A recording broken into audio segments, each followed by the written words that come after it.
It's time for high school football live on YamhillToday.com and KLYC AM 1260. Today's broadcast is brought to you by Willamette Valley Medical Center. Edward Jones, thanks to Bethany Ablin. Big Box returns. Les Schwab of McMinnville. Andrew Physical Therapy and Sports Rehab. Colvin Ford Nissan. Macy & Son Funeral Directors. And KLYC Radio, AM 1260. Thanks for all your sponsorship, and thanks for joining us today for McMinnville High School football. It's time to go out to the stadium. Here's Brian and Jeff.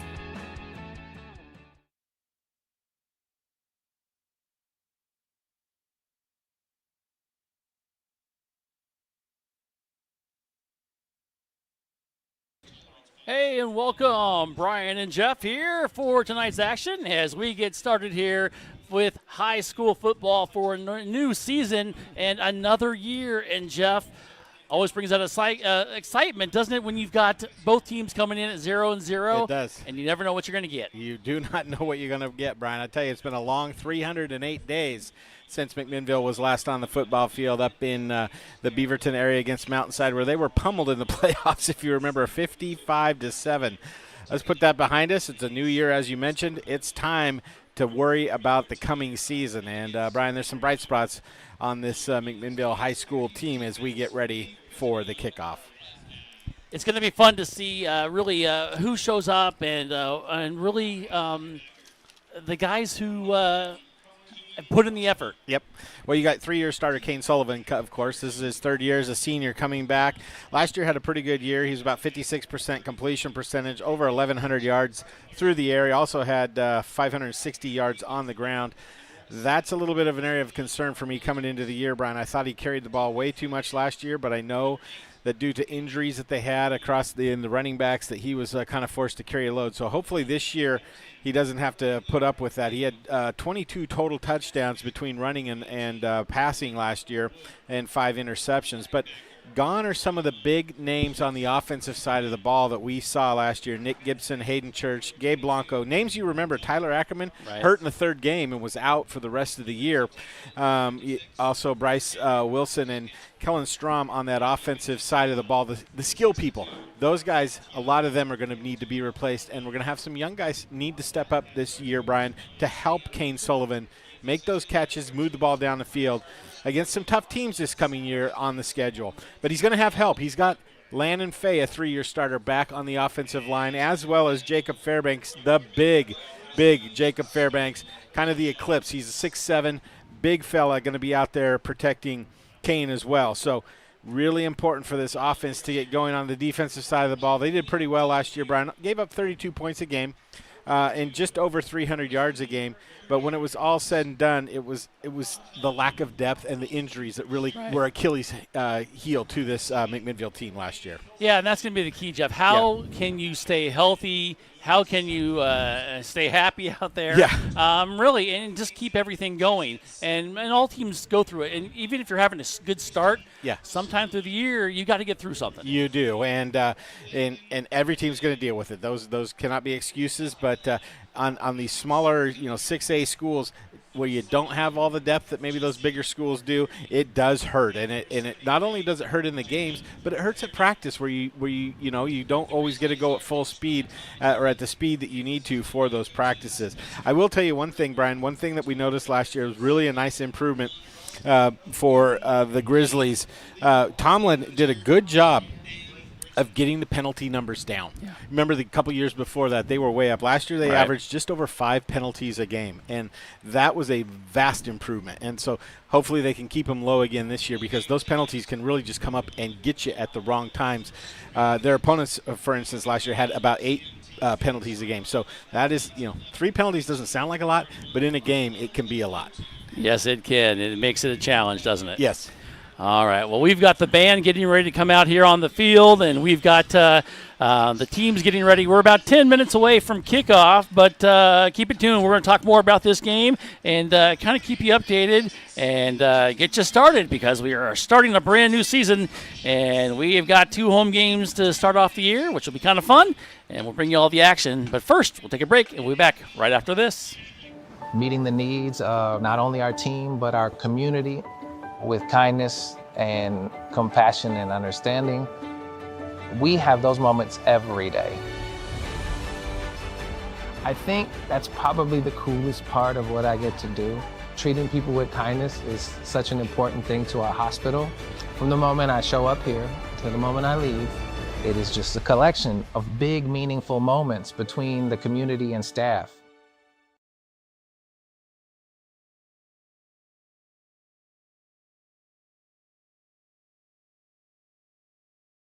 If you are looking for a financial advisor located here in McMinnville, Bethany A. Blinn has you covered.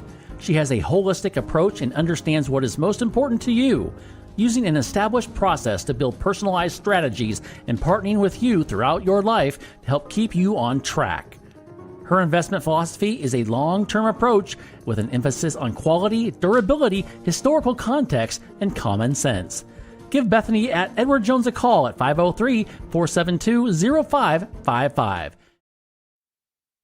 As we come back here, Brian Erickson along with Jeff Ivy, and I think we got the technical glitch figured out there. We've got a lot going on. Yep. First game of the season. It always is. And in hearing their voices in the backdrop over the PA is also interesting. That is a new experience, for sure. Oh, yes. And as I say that, here come your McMinnville Grizzlies as they come out here onto the field for tonight's game. And the band out there in the middle, and they've got their red and white uniforms, Jeff, and kind of remind me, I hate to say, the old New England Patriots at first. A little bit, yeah, with the numbers on the one side and the kind of the new Grizzly logo on the other side. So, the one thing I really like, the numbers are easy to read. Yes, they are. That's something that's changed this year, isn't it? Yep. Yeah. So, Jeff, not only are easy to read, but hopefully we're going to have an easy time of calling some touchdowns, some other things, because that's where the key is going to be, is getting some scores. And I think scoring early for this team is going to be important. Very, very important.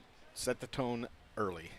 All righty, as they get ready for the national anthem, they are going to do that here, and we will go ahead and take it and bring you the national anthem played by the McMinnville High School Band here on AM 1260 KLYC. Also, KLYC McMinnville, Brian Erickson along with Jeff Ivy as they get ready.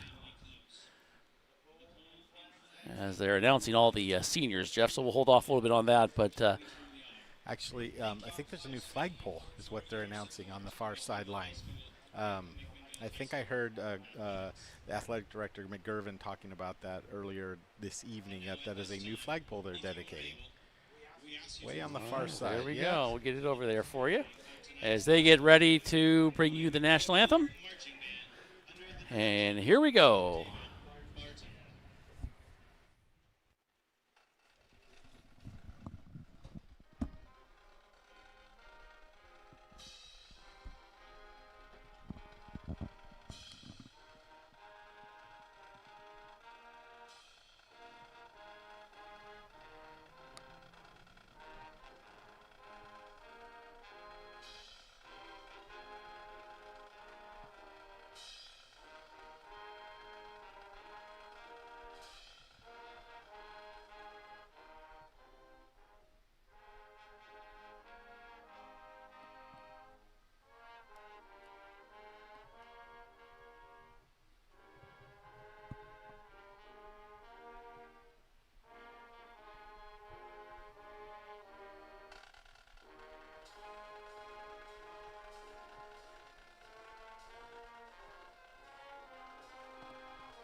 A very nice rendition of the Star Spangled Banner by the McMinnville High School Marching Band out here at Workman Field here in McMinnville, Oregon. And that's kind of the first sign that the football season is really upon us, Brian. Yeah, it is when the band has played the national anthem. Pretty soon you're going to see the captains line up at the 50-yard line with the officials. They're going to go out. They're going to call away, flip a coin, and we will be ready to hit for real finally.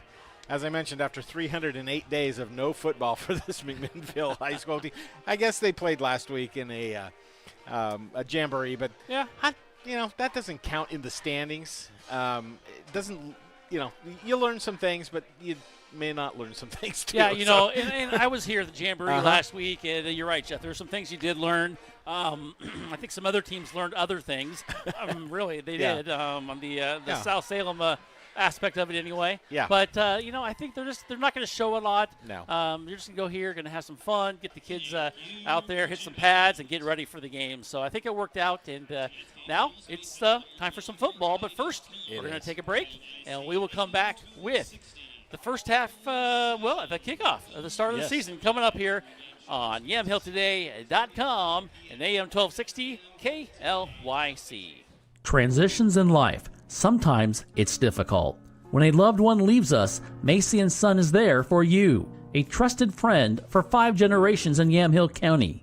At that time, you have lots of questions and you need someone to walk with in every step of the way. Burial or cremation and a myriad of other options, let Macy & Son walk that journey with you. Macy & Son McMinnville. Give them a call, 503-472-6151. Andrew Physical Therapy, Orthopedic and Sports Rehab wants to see you make a full and quick recovery so that you can get back into life and the things that you like to do. Their friendly staff will listen and encourage and guide you through each step of the rehabilitation process, from low back pain to post-surgical rehabilitation after a shoulder surgery or knee replacement. They are here to help. Andrew Physical Therapy, Orthopedic and Sports Rehab. Give them a call at 503-435-1900.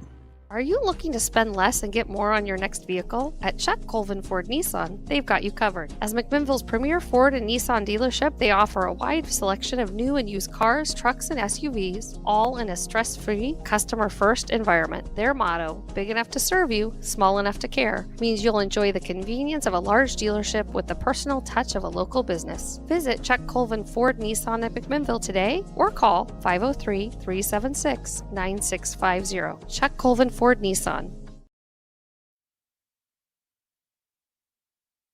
As we come back here at Workman Stadium, Brian Erickson along with Jeff Ivey. And Jeff, we've got the coin toss going on right now. And I was going to say a beautiful day. It's beautiful because we're playing football, but you can bite through the air. Yes, you can. The air quality, I would not say, is pristine right this very minute. The breeze coming through here with the fan behind us feels really nice in the press box. Feels like the temperature has gone down a little bit. I was just going to check the game time temp. You check that. 87. 87? Okay, well, it feels like a 97 if you ask me, but it might be. What do I know? So 83. 83?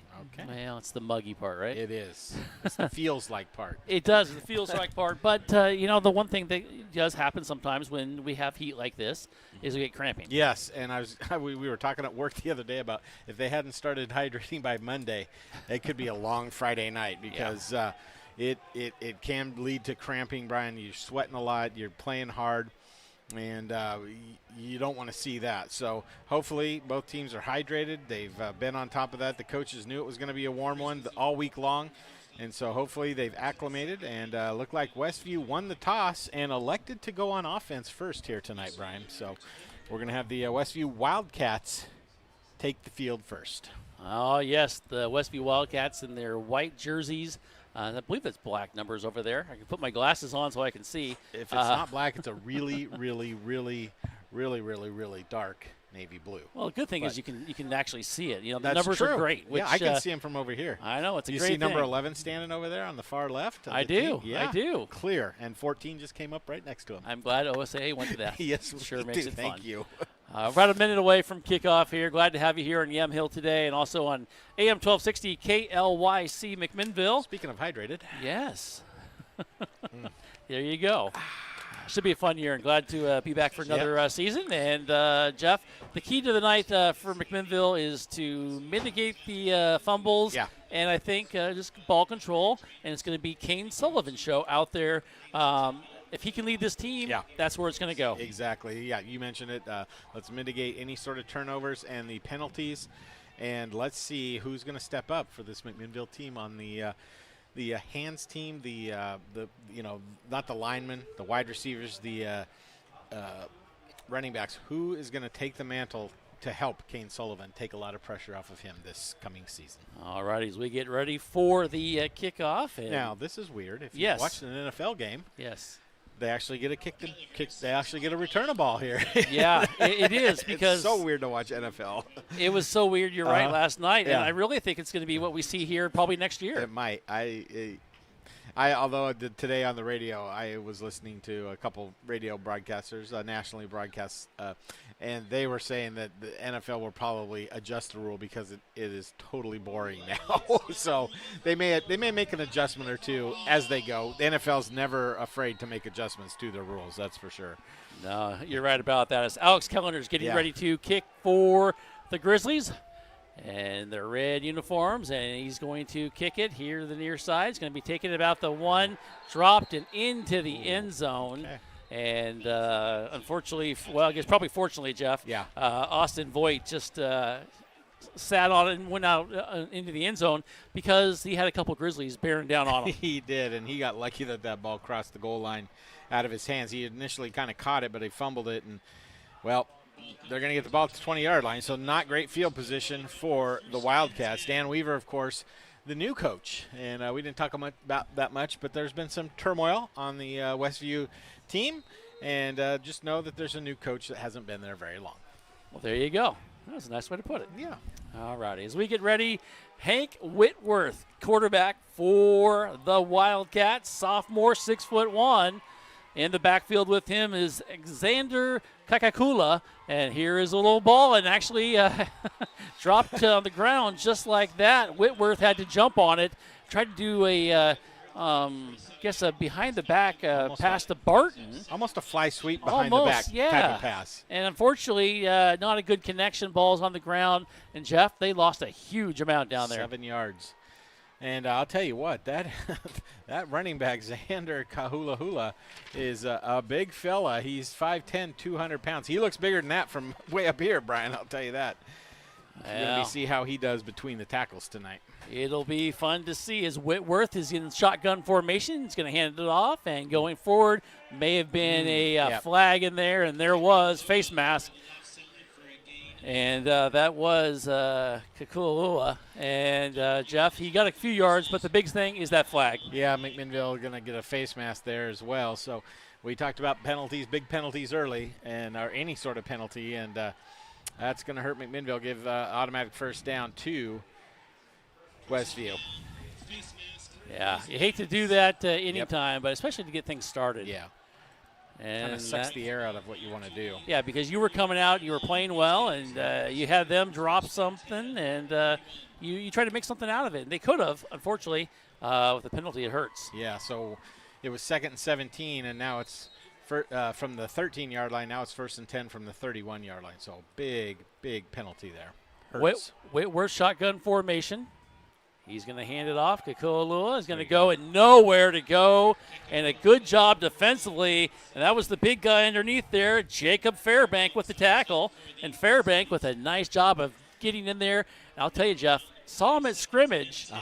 He didn't look like that in scrimmage. Well, he is on fire in the first couple plays here tonight. I was going to say maybe he wasn't putting everything on film, as they say, Brian. And, of course, Landon Fade just to his right on the right defensive end. So they got a couple big hosses out there for McMinnville in front of that offensive line for Westview. 2nd and 10 here now from the 31. It's kind of surprising Westview even tried to run to the right, to be honest with you, with Fairbank there on the right side, and actually the left side. Here we go, and he's going to throw it across the middle. It is caught at about the 40-yard line. Nice reception, a quick little pitch there to Peyton Reed, this tight end, and that was a nice pickup. Short of the first down, though.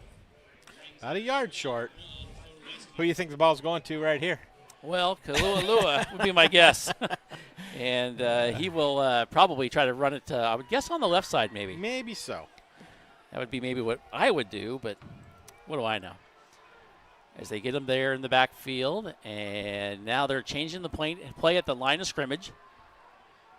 Whitworth, shotgun formation, high snap, and he's going to try to get, he's going to keep it himself because he has to. He's going to roll to the outside. He's going to break through, and he is tackled at the 41-yard line, going to be close to a first down. Yep.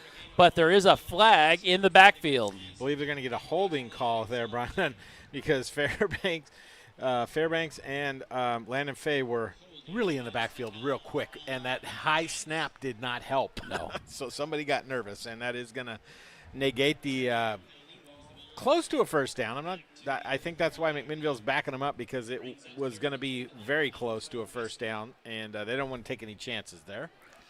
If you've got Fairbank and Fay coming at you, yeah, I'd run the other way too. I would hold whatever I could and run. Yeah. Good times. 9:19 and counting here in the first quarter.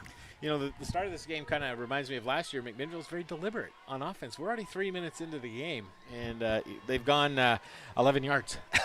Yeah, you're right. Deliberate. Yeah. Very deliberate. And we maybe have a timeout. Official timeout on the field.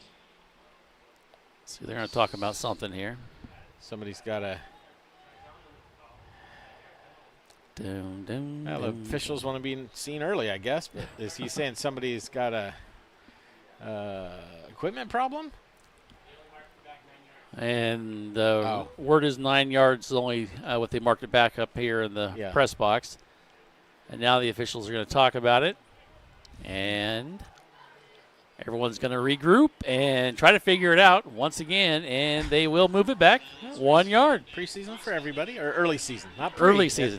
These games count now. Yeah. We had the jamboree last week. That's right. And the officials were there, to be honest. Yeah. All righty, here we go. 8:57 and counting. Third play. Down and 11. Yes, it is, Jeff. I like to see the defense be successful here. As you got Whitworth in the backfield, he is going to throw it. He's going to look to the left, throw to the center, and he overthrows everybody. And he had coming across Kenya Roberts Marshall. Yeah. Also in there was Dylan Velasco. It's almost they ran the same route. They're very close in that. Very close. Yep. The spacing was not on that one, and pretty sure you're going to punt here. They're bringing some sleeker guys on from their offensive line, but that's a good defensive hold there. Good stand by McMinnville on their first defensive series of the season, Brian. Nash Opitz is back to receive. He's standing around the 43-yard line.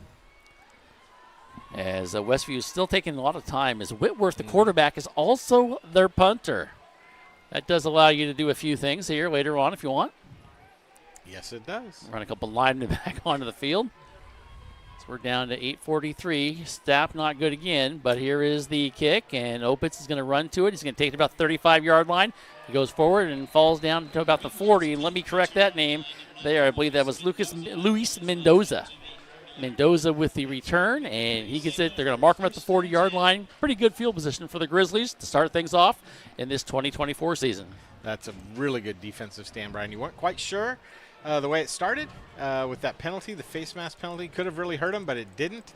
And now they get to go on offense with really good field position at the 40-yard line. All righty, as they come out here, Jeff, and we're number 7, Kane Sullivan. And, of course, Kane, 6'2" senior. Talked a lot about him last year. We expected to talk about him a lot again this year. Austin Schoof here in the near side. Here's the handoff going forward and breaking a tackle, going to the right side and gets about 11 yards. And a nice run there by Riley Donahue. Donahue, a senior, 5'8". Nice to see him out there. Nice to see him get that first carry and productive carry. Great run there, and I was excited to see him, Brian, when I was watching him in warm-ups. He looked like he had a little bit of a burst, and I think we saw it there on the first run from scrimmage for him. 8:06 and counting here in the first quarter. Got 2 receivers here in the near side and 1 on the far side for Sullivan. Donahue, lone back. Sullivan changing the play at the line of scrimmage. He may see something he likes. Let's see if he throws. He's going to look here on the near side. Going to throw across the center. Has a receiver. It is caught up the middle. Breaks across the 30. And it's going to be a first down and a lot more. And that is Luis Mendoza with the reception. But he comes up gimping a little bit. And, well, let me just open it. No, it is Mendoza. His jersey in front looks like a 3 sometimes when he bends over. It's like he's got a little stinger or something on his left foot. 23 yards on the catch and run. 2 plays, 2 first downs. Can't complain about that. We'll take that all day long as we come back to action here with 7:17. Sullivan going to hands it off to Donahue. He goes on the left side. He finds a blocker, goes up the middle, and the ball goes on the turf, but I think the Grizzlies come back up with it after an 8-yard gain. I hope so. Yeah, they did. They did. We're going to mark him down at the 18-yard line. 8 yards. Nice run there. Averaging about 10 yards a carry. Donahue's coming off. He's not happy with himself because he dropped that one. And coaches are right there and going to help him out. And here we go now. 2nd down and short. Does open a lot here, Jeff, when you're at about the 17, 18-yard line. Yep. Let's see if they decide to go somewhere on the far side. Sullivan's going to hand it off. Goes to the big fullback. Breaks 1 tackle, 2 tackles. Fights his way inside the 9-yard line. And a great run there by Taylor Carnahan. First carry of the year, Brian. Big old, just straight up the middle run. Popping and bopping inside. Gets another first down. The drive continues now as we're under 6.5 here to go in the first quarter. Carnahan comes in, Jeff, at 6'3", 205 pound sophomore. And that was a solid run. That was. Right there. Here we go, Sullivan. Going to hand off to Donahue. He's going to go right up the left side, and he goes and he breaks forward inside the 4-yard line. Another solid run there for Donahue as he comes back into the game for McMinnville. Good to see. And it looked like he just missed getting into the end zone, Brian, like a shoestring type of tackle. Here we go. It is now going to be 2nd and goal. Sullivan. He's going to keep it, go around the right side. He breaks it, stiff arms it into the end zone. Touchdown, Grizzlies. Kane Sullivan with the run and the score. And great to see as McMinnville gets up on the board first, 6-0 with 5:43 to go here in the first quarter. Well, we said he had rushing touchdowns last year, Brian. I think it was 12. And he did a nice job right there pulling the ball. Fake up the middle to Donahue, and then he just pulled it, and he was able to run away from the defender that tried to take him out at his legs right at the goal line. But he's too big and strong, Brian, to handle that. Yeah, that is one thing that it is impressive. And they're going to look like they're going to maybe go for 2, Jeff. And they are. Gate. As they come out here, it's just Sullivan. He's trying to look over to his team, and coach is going to say, they got to call timeout. Timeout. Somebody's not out there. Coach Tomlin is not happy that he has to burn a timeout on that one, Jeff. Yeah, I only count 10 guys out there, Brian, I think. 1, 2, 3, 4, 5, 6, 7, 8, 9, 10. Who wasn't paying attention? Well, you'll see him sheepishly come there on he there, is. and I see him, but yep, I'm not going to call him out. I won't tell you who number 5 is. Yeah. Austin. All righty, they're going to talk about it now. It is 6-0 here in the first quarter. Grizzlies scoring their first possession, Jeff, and that's what you like to see. The only bad thing about this whole thing is they have to call a timeout here to talk about this extra point. Yeah, that's disparaging. 6-play, though. 60-yard drive, Brian. Really nice efficiency on the offensive side of the ball for McMinnville. And they took just under 3 minutes to do it. As they come out here, and let's see what they do now for the 2-point conversion.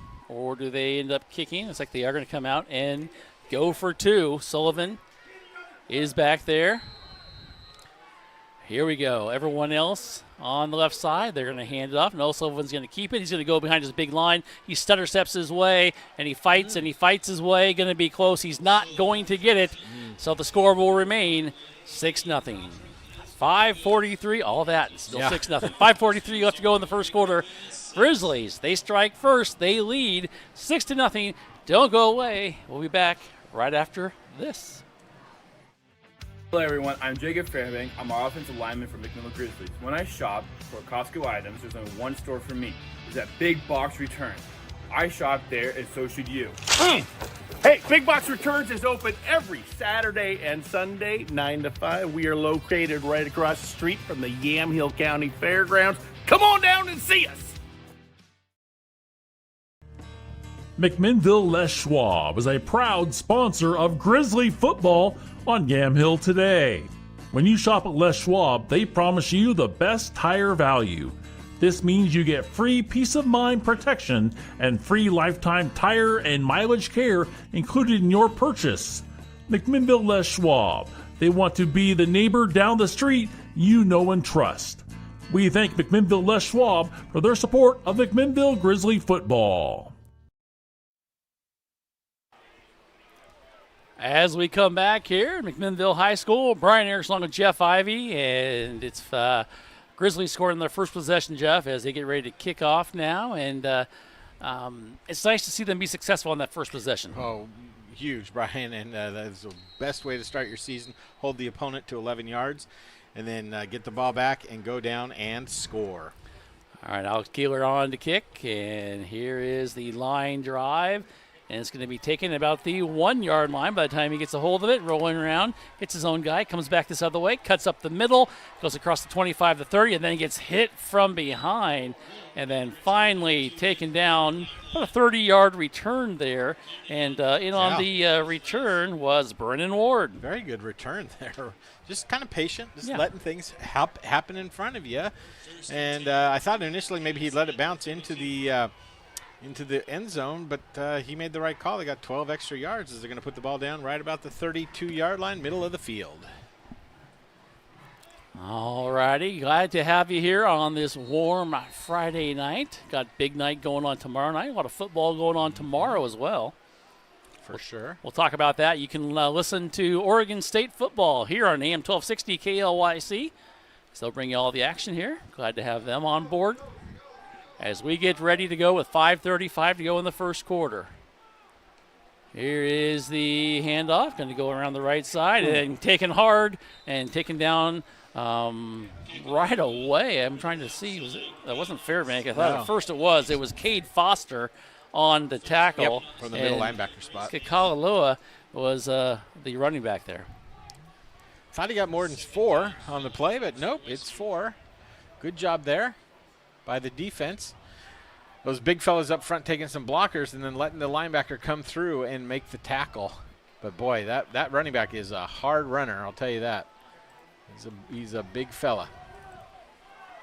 The wind is picking up here on the new flagpole out there, Jeff. You can see the flags coming pretty good, moving in the wind as Kakaloa goes on the left side, and he's going to be hit once, twice, and then taken down, but not before he picks up at least 4, almost 5 yards. He got a great spot there, I think, on the far side. Yeah, they're going to give him the first down, and that was a big, tough run. I mentioned I wanted to see how he ran through in the tackles, between the tackles, and, well, right there we saw what he can do. His 4th carry for 13 yards, and the second first down tonight for Westview. And you can see Westview in no hurry in that huddle. Not at all. They're taking their time, sauntering. It really is reminiscent of the McMinnville football teams of yesteryear. And I mean last year. Taking the time off the clock. Yeah. Shorten the game a little bit. 100%. And you do that when you don't have a lot of depth, and they don't have a lot of depth on that far sideline. Yeah. Whitworth goes back. He throws across the middle. It is caught. Ooh. And then a huge hit at midfield. And coming up there with the hit, Jeff, is that Mendoza? Yeah, that was Luis Mendoza, and that was a blistering hit, Brian. But nice job by Austin Voigt to hang on to the catch and get 9 yards on the play. Yeah, that's a big one there. I mean, you love to see the big hit, but also you give up 9 yards on that. But that was a perfect pass, though, right across the middle, just kind of came across, and perfect route.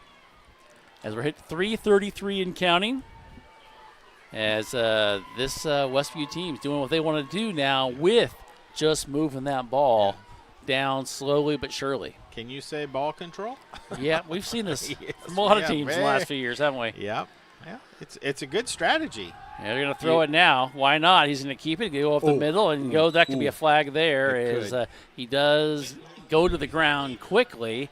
Unfortunately, fortunately, he gets up really quickly, but Could have been a late hit there, but they did not call it. This is going to be a first down for the Wildcats. Yeah, that's that one that's so hard to do when the defender's just starting to lower down for the tackle and the quarterback slides. You're like, ooh, that's a 50-50. Are they going to call to throw that penalty? Because you're right. He's already made his commitment, and he was going in for the tackle. And it's a split, it's one of those split-second decisions that can be really hard to make. Here we go. Here's Kakoloa. He's going to go across the right side to the outside, and he breaks it through, and we got flags come flying in. And the ball does go out, but they are going to say he was down. But the flags, Jeff, could be another story. Well, really nice play there by Mason Justice from the cornerback to get the trip on the running back. He wasn't going to run over him, it looked like, and he kind of ducked out of the way, reached out, grabbed his hand. But I think we got holding penalty here, so that they're going to bail out the nice 4-yard gain there. Back them up, and that's the second penalty, I believe, on Westview. Penalties. We talked a lot about them. Yeah. And they've already come to hamper this Westview Wildcat team. Cause them to get the ball back on the first offensive possession, and now here you face second. And what's that, about 17, 18 to go here? Almost 20. Check that. Here we go. Shotgun formation. 2:20 and counting. They're going to pitch it to the left side and going maybe for about 2 yards to the 45-yard line. Good job there defensively, and I think Landon Fay was the first one to get there on the tackle. He'll get credit for me anyway, and that's going to bring up second down. Yep. And you're seeing McMinnville rotate some guys in and out. I like to see that so that they're not, a lot of these guys play both ways, and that can get very tiring as the season goes on, and especially in this heat, that first game where the adrenaline's a little higher than normal. It can wear you down quickly. So even with that, though, Jeff, even in the first game, it can get tiring. Exactly. In the second half. Exactly. It'll be interesting to see how they do. This looks like an offside lineup right here. Yes, it does, as they come on. And right in front of the official and didn't make a call. Yeah. Ball is thrown incomplete. I'll take that. That's fine. And Jeff is in the house. Austin Voigt was the intended receiver. Going to bring up third down now. As they come on here, Jeff, what do you do if you're Westview here? You're down 6-0. You got the ball in your own territory at the 45-yard line. Yeah. Maybe deepen out your slant patterns that you've had over the middle. You've gone for 9 yards on those plays. Maybe go a little bit deeper, 15 yards, and see if a wide receiver can break 3 as he makes the play. Again, there you go. The official said something to him this time. And here we go. The ball is on the ground, and Whitworth drops it in the backfield. And he felt a ton of linemen coming in to get him. And it is going to bring up fourth down now. Good job there by the Grizzly line to force it, because I think Whitworth is like, hey, I got to get that ball cleanly on that snap. And if I don't, I'm in trouble. And that's exactly what he saw. Exactly. And he was in trouble. Yes. Real quickly. Real quickly. Well, nice play by the defense there for McMinnville. That's really good defense. All right, getting up fourth down. We're down to 56 seconds. And here we go. Here's the snap. Not a good one. And Whitworth gets it. He's going to be the punter also, as we said. It's going to hit at the about the 37-yard line, and then go inside the 35, close to the 35. 25. That's where the Grizzlies will take over with 38.8 seconds left to go in the first quarter. Well, Jeff, so far you got to like what the defense has shown you so far in the first 2 possessions of this season. They've done a really good job, Brian. A total of, what do we got, 21 yards only given up here in the first quarter. So not bad. Really good. 1.8 yards per play. Now, if you look at the McMinnville offense, though. 10 yards a play, 60 yards, 60 or 6 plays. There you go. So we'll take that. 26-yard line here. So the breeze is kicking up a little bit, which is a good thing. We all need that breeze out here right now. As Sullivan, shotgun formation, 2 receivers on the far side. Donahue in the backfield. Sullivan is going to roll the right option. He throws it. Donahue gets it. He's going to cut straight up the middle, goes across the 30 to the 35-yard line, 9-run yard line. Nice option there by the Grizzlies. Really like that, and I like the way that Sullivan sold it. He kind of was going down the line, then just stopped, waited for the defensive lineman to commit, and then pitched the ball. Nice. And then Riley just took it, ran outside the tackle there, and got almost a first down on that carry. He's averaging about 8.3 yards per carry, Brian, right now. As we're down to 5 seconds, this should be the last play of the quarter. Uh-oh. And wrong side. Sullivan looked to the wrong side. Donahue was on the other side, and he has to turn around and go himself, and that will end the first quarter of play. Well, it's been interesting, yeah. And after one, it is 6-0 in favor of our McMinnville Grizzlies. Don't go away. We'll be back right after this. Transitions in life. Sometimes it's difficult.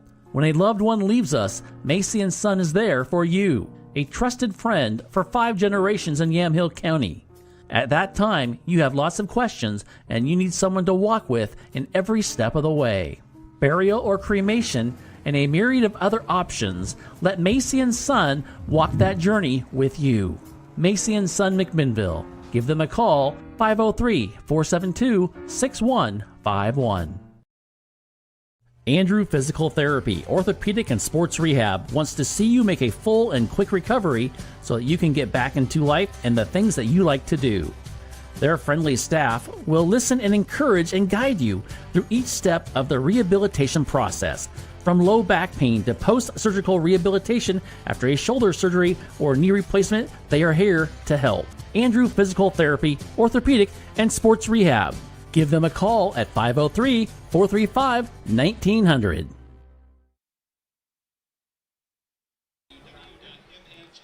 As we come back here, McMinnville High School, Brian Harris along with Jeff Ivey. And Jeff, great first quarter. Grizzlies come out of it with the lead, and now they come up with their second possession of the ball game. Yep, and it's good job there in that first quarter by McMinnville to keep things going. And it's going to be a fun second half here, Brian, or second quarter. Excuse me. Sullivan shotgun formation. And trips over on the left side as they change sides. Donahue's going to break a tackle. He's going to go through the right. Goes across the 50, the 40, down the sideline. He's going to be taken out of bounds. And a nice run there by Riley Donahue. And a great pickup. And that's what you love to see. First play to start off the quarter. 35 yards on the play, and that was really nice to see. One of the fundamentals there, Brian, he had the ball on the inside when he broke free, moved it to the outside to get it away from the defenders, and I thought there was a potential horse collar tackle at the end of that, but the official, again, not making the call on this side, and I think the coaches were even asking him why that wasn't a horse collar there, Brian, but nice job to get down the field and get a first down, keep the chains moving. Sullivan's going to throw it, and he throws it here, and I didn't see it, Jeff. No, it was incomplete. Okay. Incomplete pass here. Right in my only blind spot here. Right. But they were trying to get the ball out to a Caleb Long, 6'1", wide receiver. Ball just through his hands. Came through it just a little bit high. Kind of had that happy feet. If you remember during his sophomore year, he got that happy feet. Maybe not trusting the protection. He had all the protection in the world that he needed to make that play. But 2nd and 10, and the way things are going right now, not that big of a concern. We will take it. Yeah. 2 receivers on the far side. Single coverage, but they're going to hand it off to Donahue, who's going to follow his blockers right up the middle, and it's going to be a nice solid run once again as he gets to the 21-yard line. So picked up about, 6-7 yards there? Yep. I'll give him 7. All right. Make it 3rd down now with 11:33 to go. And they're taking their time too, Jeff. They are being very deliberate. Kane only has attempted 2 passes so far tonight. I like that. You get the ball going and get that run game going here. Look for maybe an option again here to the left side. Let's see. We got Sullivan now with trips on the left side. He's going to change it up, Jeff, a little bit. He's going to get a delay game. And he does. Yep. Nope. Coach called a timeout because he saw it coming too. The official in the back was doing the old 5-second count, and I counted 3 at least when I said he's going to get a delay. So good timeout there by Tomlin. Take it, get reorganized, and don't want to be in a 3rd and 8 when you're at 3rd and 3. Yeah. Why not use them, right? Yep. That's the one thing. I think one thing that we see a lot of teams, they want to save them to the end. Yeah. Of course, I'll say that we'll need it at the end too, right? Exactly. But this is kind of I wouldn't call it critical 3rd and 3, 4 in that range, but it's an important one. It would be nice to get up by 2 scores here early in the second quarter for sure. Yes, it would. Glad to have you here on this beautiful Friday night. We'll try to get you some. I do have a score. Some scores for you. Jeff has got one already. I do. He's been hiding it. He's been gatekeeping it. I forgot it came down. End of first quarter. Just across the county, up in Newburgh, they're hosting Canby. Canby leads at the end of 1, 7-0. Oh, there you go. I'll take that. Yeah. So Our score here is 6-0. Grizzlies have the ball and 21-yard line and nothing there. Miscommunication. Donahue didn't have a chance. No, and that play looked really, I don't know, discombobulated or slow developing or something, but they did a all A-gap blitz that time by Westview and just clogged up the middle. Going to be a loss of, give them loss of 1 on that play. So the first negative play of the night for McMinnville. Couple scores for you. West Salem and Sprague playing, Jeff. It's early in the Tied season. at 7. Okay. And South Salem and North Salem playing. North Salem leads 7-0. Governor's Cup? Mayor's Cup. Mayor's Cup, yeah. It is the Mayor's Cup. Governor's Cup's the coffee place. 10-17 and counting. Sullivan's going to look to the right. Going to look. He's got nothing. He's got pressure is what he's got. He's going to be taken down in the backfield. His lineman could not protect him at all, Jeff. Nope, he was in trouble from the get-go, and I hope he's getting up okay. He's more leaned over. More of a frustration get up, I think. I hope so. Anyhow. Well, turnover on downs. Yeah, you can see him. He's not. He's hurting a little bit, and they will turn it over. And now the Grizzlies have to step up defensively. Yep, and that's going to be a 9-yard loss there for Kane. And more importantly, let's hope he's okay. Take the ball over at the 31-yard line. So we get another player out there for McMinnville. I believe that was Mendoza who came out there in Kane's position. Here come the Wildcats, and they're going to throw it long, and it is got a receiver. It's incomplete, overthrown the defender as well. Pass was intended for Dylan Velasco. Going to bring up a second down. Just kind of a streak pattern there. They wanted to try and bust, but not able to catch up to it.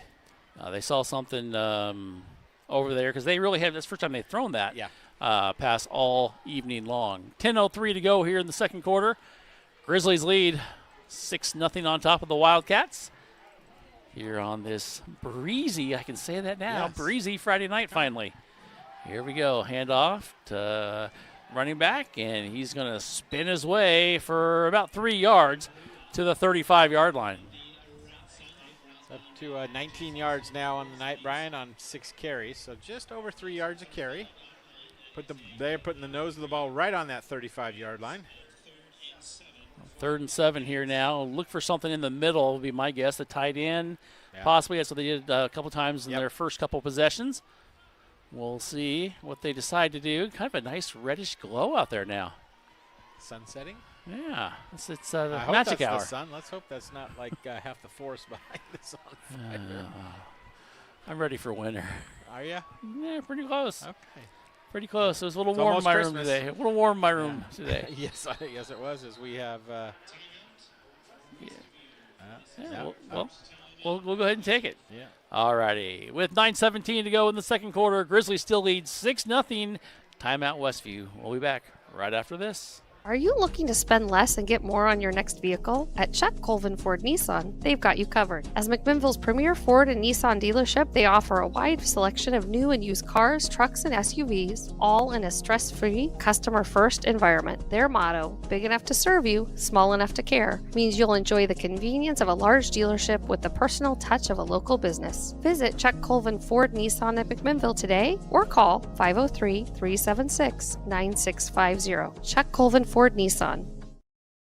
Meeting the needs of not only our team, but our community with kindness and compassion and understanding. We have those moments every day. I think that's probably the coolest part of what I get to do. Treating people with kindness is such an important thing to our hospital.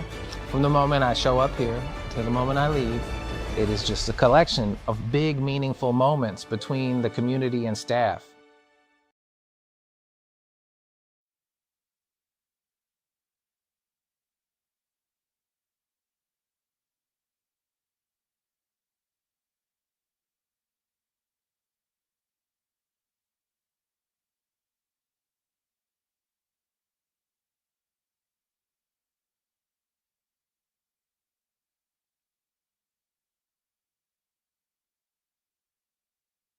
And Velasco, his first catch of the night, been targeted a couple times, but his first time he's come down with it, and it looks like we're going to roll the dice here, Brian. Let's go defense. Let's go defense here. Where are you going to run? I don't know, Jeff. You got a big off a defensive line.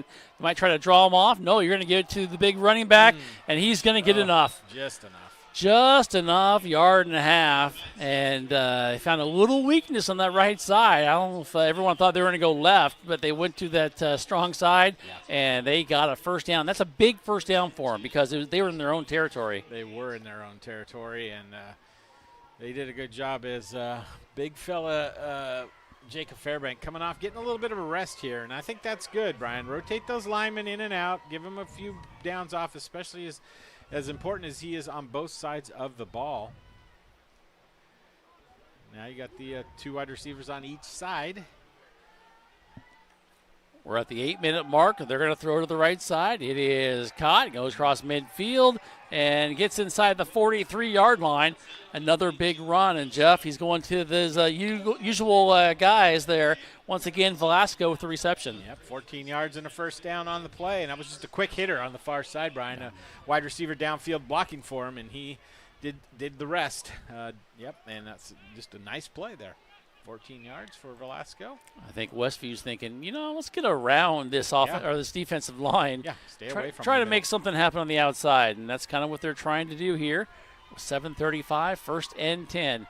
And Whitworth's going to throw it, and he throws it right across the middle and had a receiver who was open about 6 yards out and gets down to the 37-yard line. And really, Jeff, that was a quick stop there by Voigt, who just kind of ran the pattern, stopped there, and was all alone. Yep, we've got a player down for McMinnville.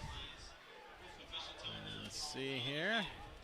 He's kind of telling the coach to stay off. He's like, no, we're fine. Yep, they stopped the game. You got to come out for a play. And that's the linebacker there, Kane Foster. Made some big plays earlier in the first quarter against the running back. Especially on that first series, he was able to do a good job. And he's got to come sit on the sideline for at least one play since the officials officially stopped play. But Westview's doing a good job on this drive, Brian. They started at their own 31 and now down inside the 40. As the clock now winds again. This drive almost 3 minutes long already.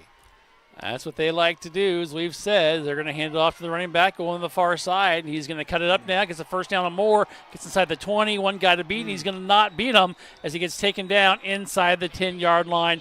And a nice run there by Xander Kakalala, and he picks up a huge, huge gain. Yeah, 29 yards on the play. And I tell you what, had he not looked back, he may have scored. It was almost like he was afraid somebody was catching up to him. Well, they were, but had he not looked back, it caused him to slow down just a little bit, and I think that might have kept him from scoring. Look back at the 36-yard line, though, Jeff. Oh, do I get to delete all this that I'm writing down? And, okay, that was not a 29-yard gain. Thank you for pointing that out.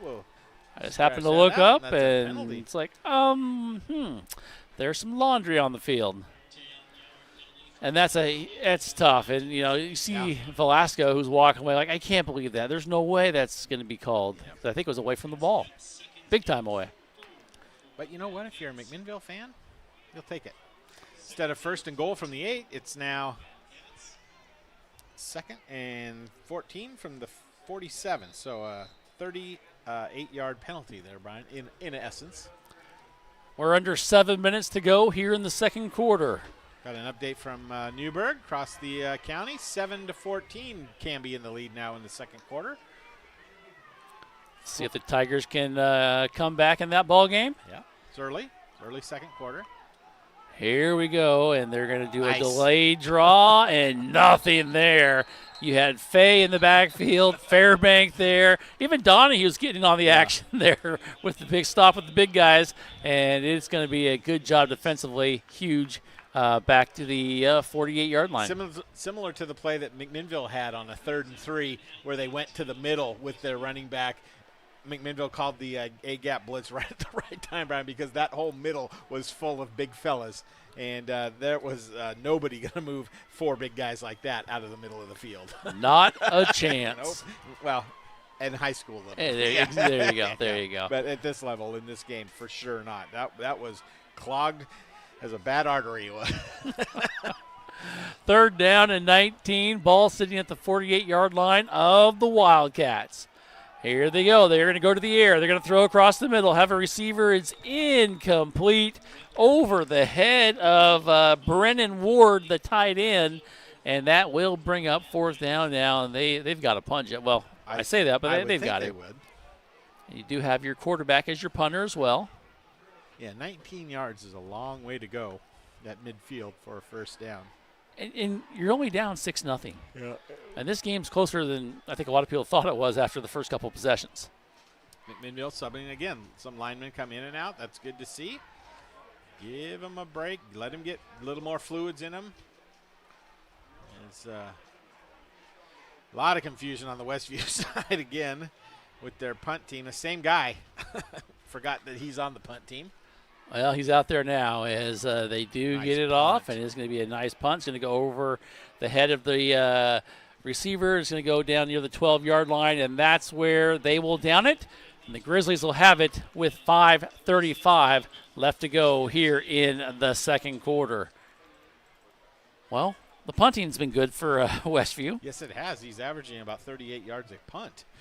Unfortunately, he's had to do it a few times. He has. That's his 3rd punt of the night. And I'll tell you officially, averaging 39 yards a punt. So that's not bad. But McMinnville, I'd like to see them put some points on the scoreboard here, Brian, on this drive as they start deep in their own territory.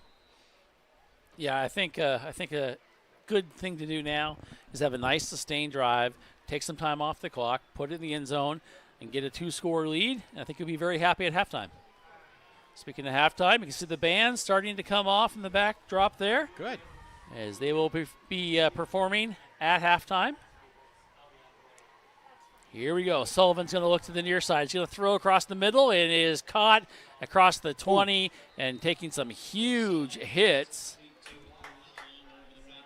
Let's see. They pull him off, and coming out from the bottom there was Caleb Long. Long with a nice catch there, Jeff. Really nice catch. And Caleb's a nice size target there, 6'2" on the outside. So really nice job by Kane Sullivan to get him the football and a gain of 9. Sullivan, as usual, shotgun formation. He's going to hand it off. You know, he's going to keep it here, and he's go, and he's going to stutter step and fall. Turf monster. Yeah, the turf monster got him. There was a guy right there who's going to get credited for the tackle, but Sullivan tried to make a little stutter step move on him. Got a flag on the far side, it looks like, though, Jeff. Okay. So I will not write that down yet again. You know, your eyes are on par tonight. It's the glasses, You man. are seeing no flag, so why'd we throw it? Anywho. There we go, first one of the year, right away in the first half. Take that off the bingo card. Oh, boy. Pick up the flag, and we've got one in the first half. Did anybody have on the bingo card Taylor and Patrick Mahomes' wife not sitting together last night? The big controversy. Anybody have that on their bingo card? I Last did year they were not. best friends. This year might not be. I'm just impressed that you're involved in the Taylor. No. I just saw it on. Yeah. As we come back to action, and Sullivan throws it, and the route was not ran correctly, or the pass was not thrown in the right spot. Or a combination thereof. There you go. Wow. That could have been disastrous for McMinnville. Just got a text to call out the cool kids out there in the band. Uh-huh. So coming from a band person myself and yourself. Yes. Another score update. It's flying over there in Newburgh. Canby returns to the kickoff following the touchdown for the touchdown, so it's 21-7. Canby over Newburgh There you go. in the second quarter. Our game's better right here, It 6-0. But I wish it was 21-7 McMinnville. Well, let's see what we can do here as we got a little handoff, go across the left side and gets across the 30-yard line. Pick up about 5 yards there is Mendoza, and it's going to maybe 6 yards, depends what the spot is at the 30, and it's going to be third down and manageable now. Very manageable. For Mendoza. And we're starting to see more players play. It's only the second running back to carry the ball tonight. Just check that third running back. Remember, Taylor Carnahan came in and busted a big one right up the middle, and we haven't seen him since then. No, we haven't. And trying to look over there and see. Yeah. But here we go. Third down now, and they're going to throw it on the far side, and incomplete.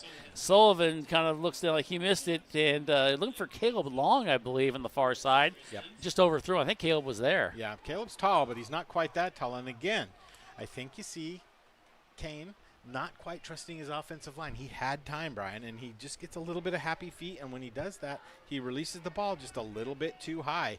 Had a first down if he could got it down about half a foot there. But McMinnville's now going to punt the ball. 3:47 to go in the first half. They will punt. Here's the snap, and we've got a flag, no punt.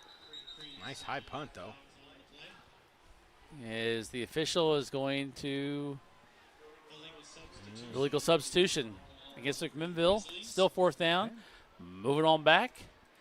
Only the second penalty against McMinnville Yeah. in the first half. So it didn't start out well, though. Remember, the second play of the game Yes. or third play of the game was a penalty.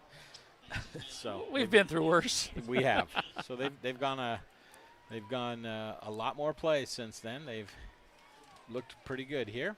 Just a reminder, at halftime, we will bring you some scores from around the state.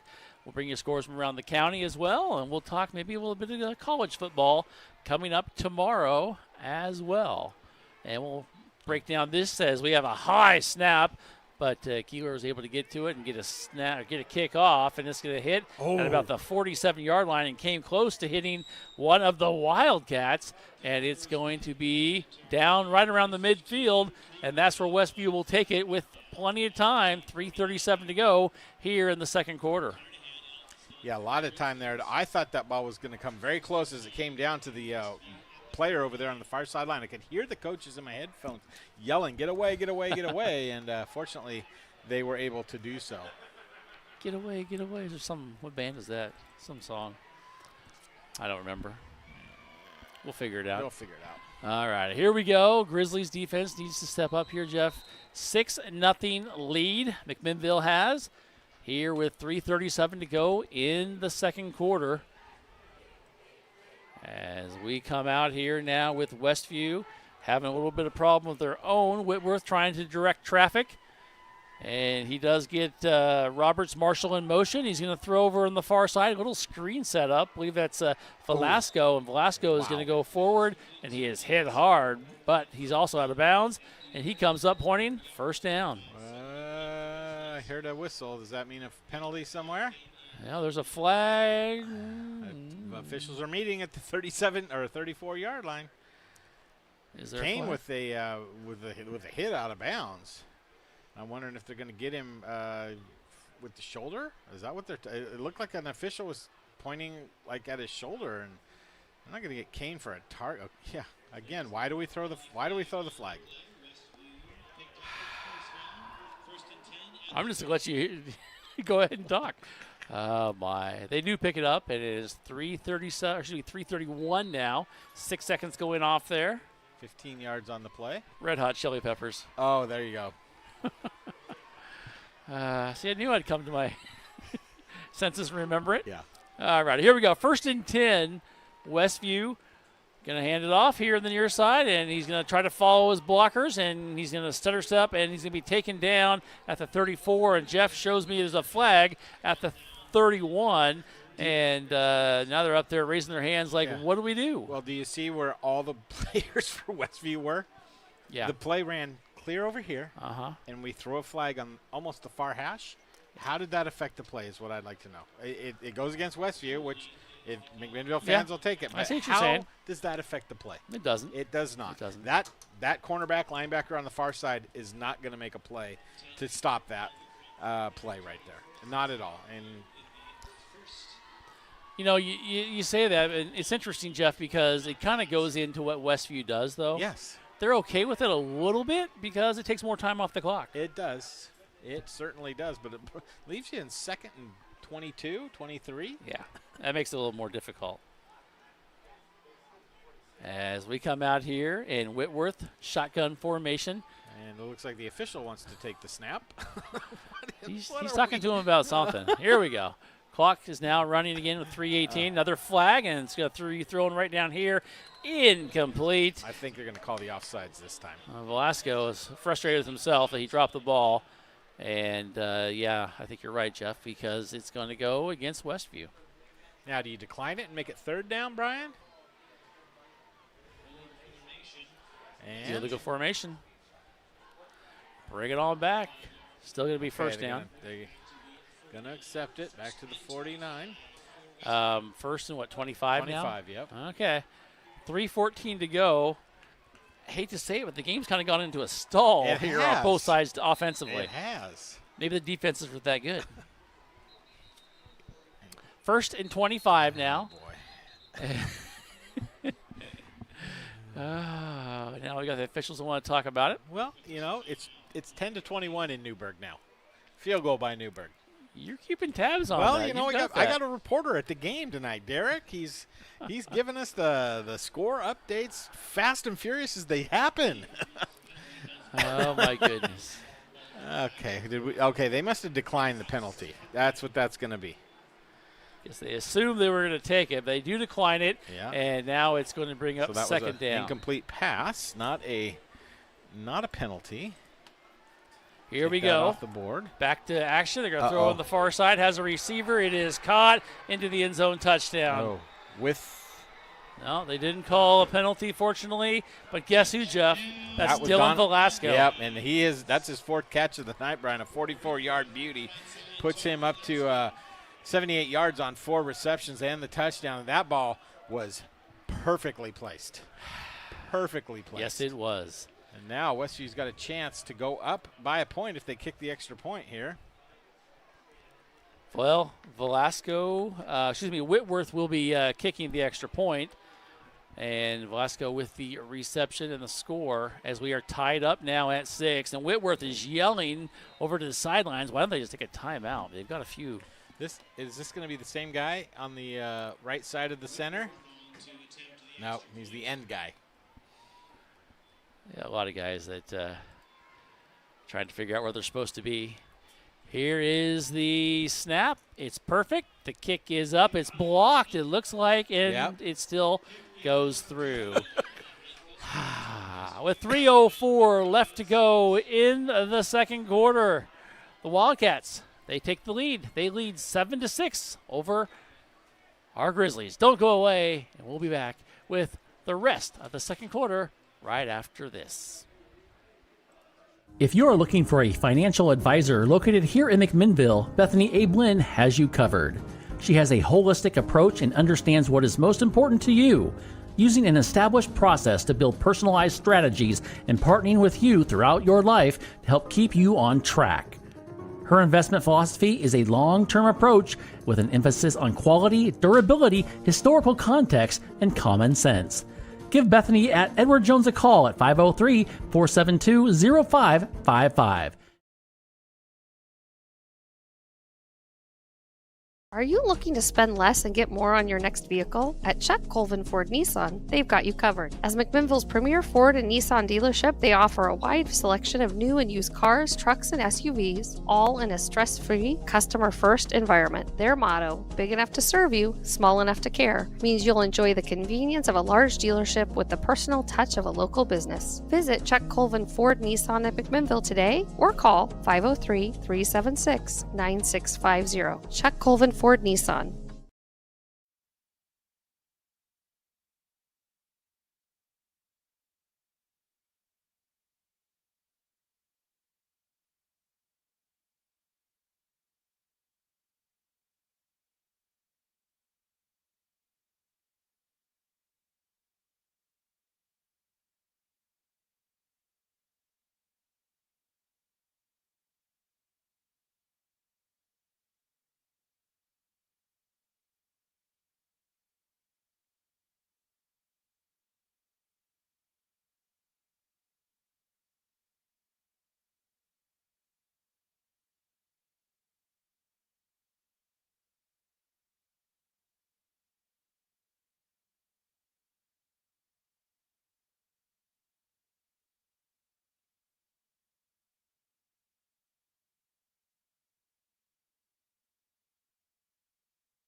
Here we go. Big play Third here. down and 3 with 2:44 to go.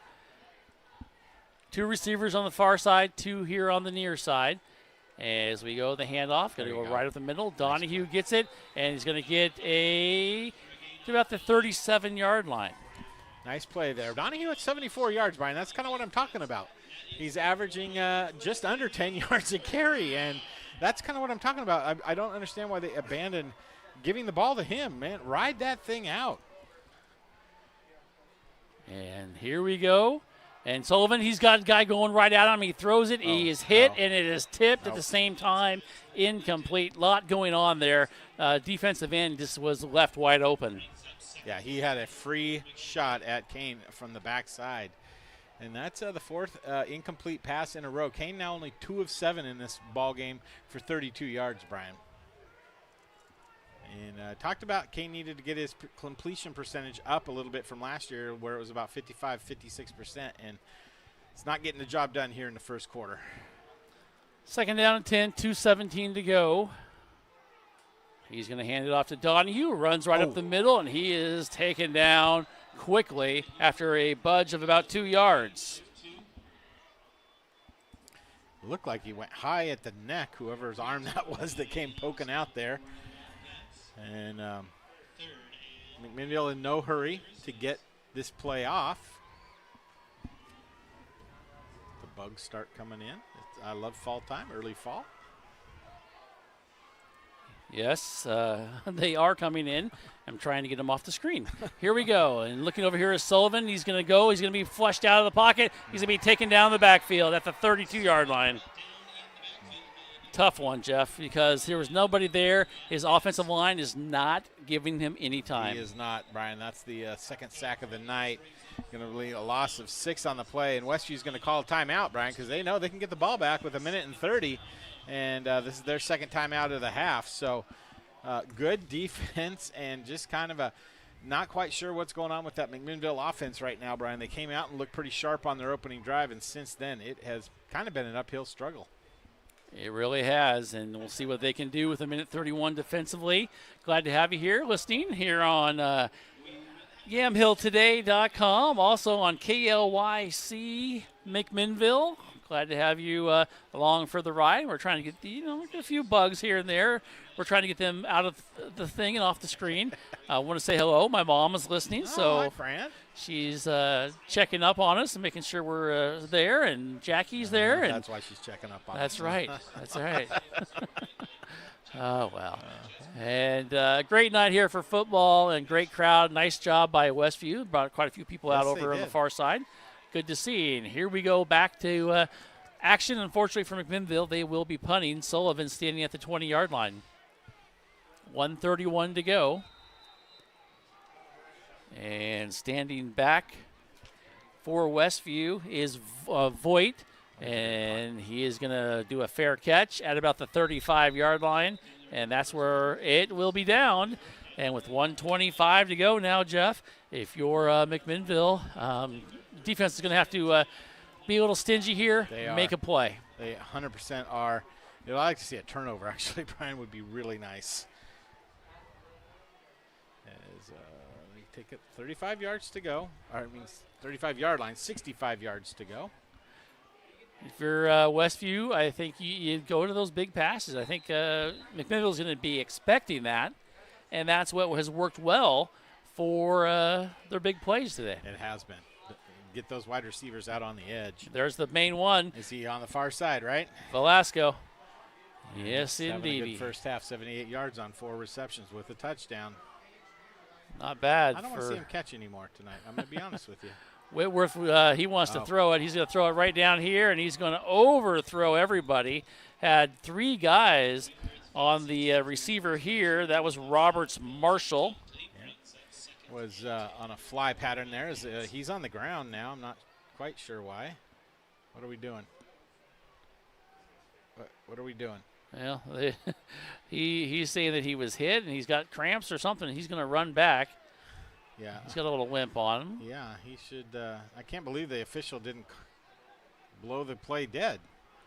1:19 to go. Huh. Well, I guess the clock wasn't moving, so they gave him some time. And now the 25-second clock will start. Okay, there we go.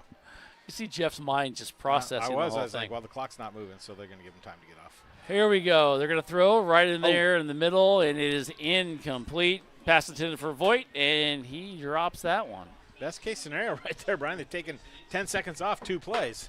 Yeah. If you can hold them here, wouldn't be surprised to see them run the ball right here and force McMinnville to use, I believe, their last time out of the half. They are talking about. Just a reminder, at halftime, we will talk about other scores from around the state. We'll talk about other games. We might even mention a little bit of college football, as we said. Yep. And lots of stuff going on. Football is back in all its glory right now, thanks to tonight. Here we go. 3rd down and 10. And it's going to be a draw play right up the middle. Going to be a first down. That's all we wanted. And falling to the ground. I say that maybe a too older, a little too soon as Kaka'ala, he fell, and it's going to bring up 4th down. He's short by a yard. And now we've got a timeout by somebody, or what's going on here? They gave him a first down? The ball was on the 35. Yeah. Let's see. Oh, boy. There we go. There, it's all fixed. It is 4th down now, 4th and 1. The chain gang was already going for a first, so they are going to. I think they went where he tumbled forward after the turf monster got him. I think they were all paying attention to that. Near side officials saw that the knee hit at the 44. 1:01 to go, 1:01 left to go in the second quarter. And under a minute now as the clock continues to run, and they're going to take as much time off as they can, Jeff. Yep, they are. And they are going to call a timeout as Whitworth is over there talking to the right next to the official. I think a couple of the players in the huddle are like, what's going on? He's like, trust me, I know what's happening. Yeah, I'm the coach. I'm the quarterback, who pretty much is your coach on the field. Yep. And they do call a timeout with 34.7 seconds to go. And that will be a timeout, and they can talk about it. But the biggest thing, Jeff, is they took off some time off the clock because McMinnville does have a chance to get this ball back still. Well, that's if they decide not to go for it here. Now, Brian, I'm not certain that they're not going to go for 1 yard. You get your big back, running through the middle there. He's only 26 yards on 9 carries, but you only need 1 yard, and he's averaging just under 3. So yeah, the problem is if you don't get it, you give McMinnville the ball with 34.5 seconds. And not horrible field position, but Linfield, Who? Excuse me. Okay. McMinnville has yet to really show since their first drive that they're able to move the ball consistently. So, what do the analytics say? I say analytics say you punt the ball. I do too, but I think they're going to go for it. All right. Analytics are so overused. Overrated. That's right. All right, here we go. 4th down and 1 as they come out here at 34.7 to go. And, Jeff, they look like they may go for it here. Whitworth is the punter as well as the quarterback. Oh, quick kick. Could be a quick kick. Here it is. It is a quick kick. And it's going to be not a good one. I'm not sure where it went out. Let's see where the official goes. Comes into the picture at about the 30. He's going to keep going forward. 40-yard line. That's my guess. All right. That's exactly where it's going to be. Add a little drama to the whole thing there, but still 30.5 seconds left for McMinnville. Kills the average, Brian, a 16-yard punt. That's all I'm going to say there. Well, we'll take it. Yes, we will. He won't, but now the Grizzlies have 30 seconds. What do you do if you're Coach Tomlin and Kane Sullivan? Well, get the ball to a wide receiver in a place where he doesn't have to stop, jump up. Get it to him, kind of like Westview did, where the ball is on the run, if that makes sense. Yep. To where a wide receiver can break down the sideline. Here we go. Sullivan's going to look to the left, going to drop it off to Donahue in the backfield. He's going to try to stutter step his way, and he's going to go to the far side. Does he get out of bounds? I think he does. At the 46, inside the 47-yard line. And Donahue's going to be slow to get up over on the far side, but he does get up. And it's going to bring up 2nd down and about 3 with 21.6 left. And Donahue's going to come off now. Up to 88 yards, Brian, on 10 carries. He has done a great job tonight. Really nice job. Here we go, 2nd down and 3. Sullivan comes out, and he's got 2 receivers on the far side, 1 here on the near side. Guy in motion now. He's going to look to the guy in motion. He's going to go. He's going to keep it up the middle. He's going to try to find his blocker. He's going to be hit in the backfield, going to get a 1st down and a couple more as he gets into Wildcat territory at the 48-yard line. Got to hurry up and be on the ball. The ball does stop in high school, but you got to be ready to rumble here. Clock moving. You might get one more play off the way they're moving around right here. Down to 10 seconds to go in the quarter, and we've got flags over on the far side and going to go against McMinnville. One way to stop the clock was 7.1 seconds, but not the way you want to stop it. Unfortunately, I kind of think that's bad clock management there, but that's between me and the timeout that's still up on the board. All right. Because you're going to get one play here now. Here we go as they come on their 1st down. But that's not the issue. As he's got only 7 seconds. Another flag comes flying in. And 2.4 as it goes against McMinnville. And this will definitely be the last play now, Jeff. 2.4. If they even can snap it. Because the clock will start here as soon as the ball's. Yeah, they're not up on it, are they? No, I think that might be the end. Oh, the 1st. And there's 2-1-0. And that will end the first half of play. Trying to look at the official down there, so I wasn't sure what he was going to say. But, well, that is halftime, and our score at halftime is Westview 7, McMinnville 6. It was an interesting first half that we'll talk about and discuss, and we have lots to discuss about it, don't we, Jeff? Yes, we do.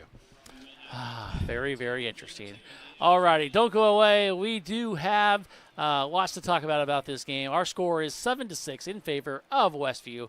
We'll be back here on AM 1260 KLYC and YamHillToday.com. If you're looking for a financial advisor located here in McMinnville, Bethany A. Blinn has you covered. She has a holistic approach and understands what is most important to you, using an established process to build personalized strategies and partnering with you throughout your life to help keep you on track. Her investment philosophy is a long-term approach with an emphasis on quality, durability, historical context, and common sense. Give Bethany at Edward Jones a call at 503-472-0555. Hello everyone, I'm Jacob Fairbank. I'm our offensive lineman for McMinnville Grizzlies. When I shop for Costco items, there's only one store for me. It's that Big Box Returns. I shop there and so should you. Hey, Big Box Returns is open every Saturday and Sunday, 9 to 5. We are located right across the street from the Yamhill County Fairgrounds. Come on down and see us.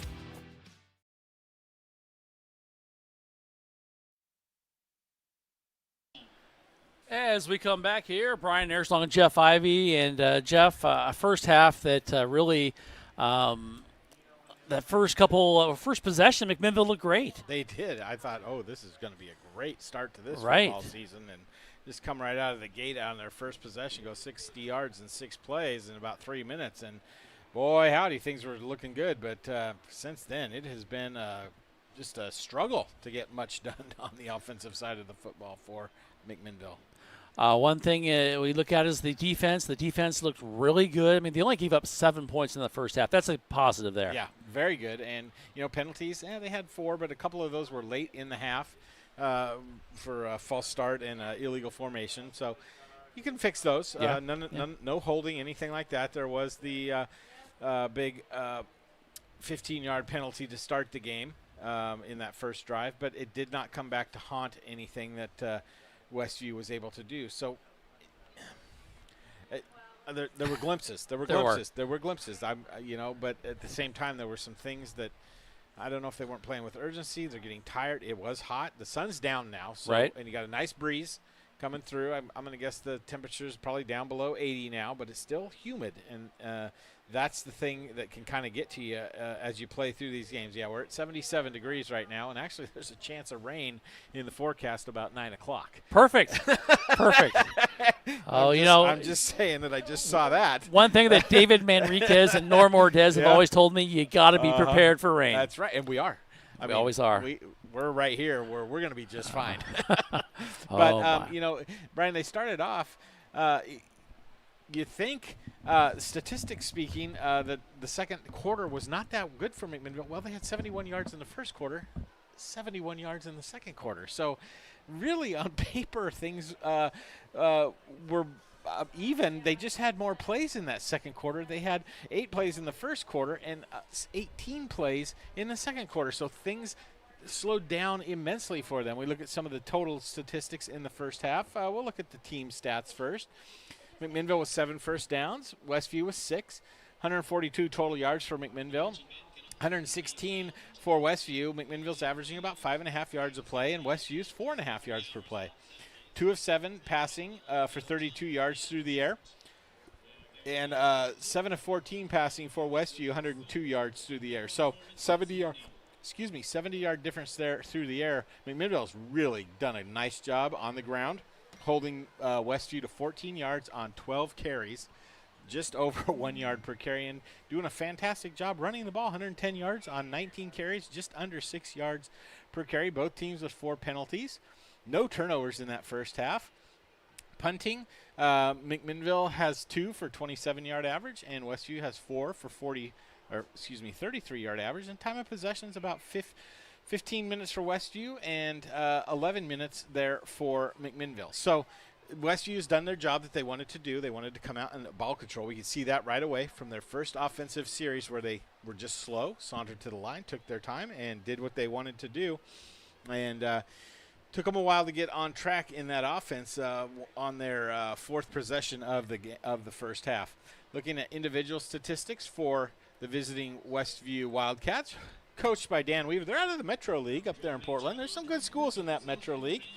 Hank Whitworth, their starting quarterback, is 7 of 14, 102 yards, a touchdown, 50% completion of passing.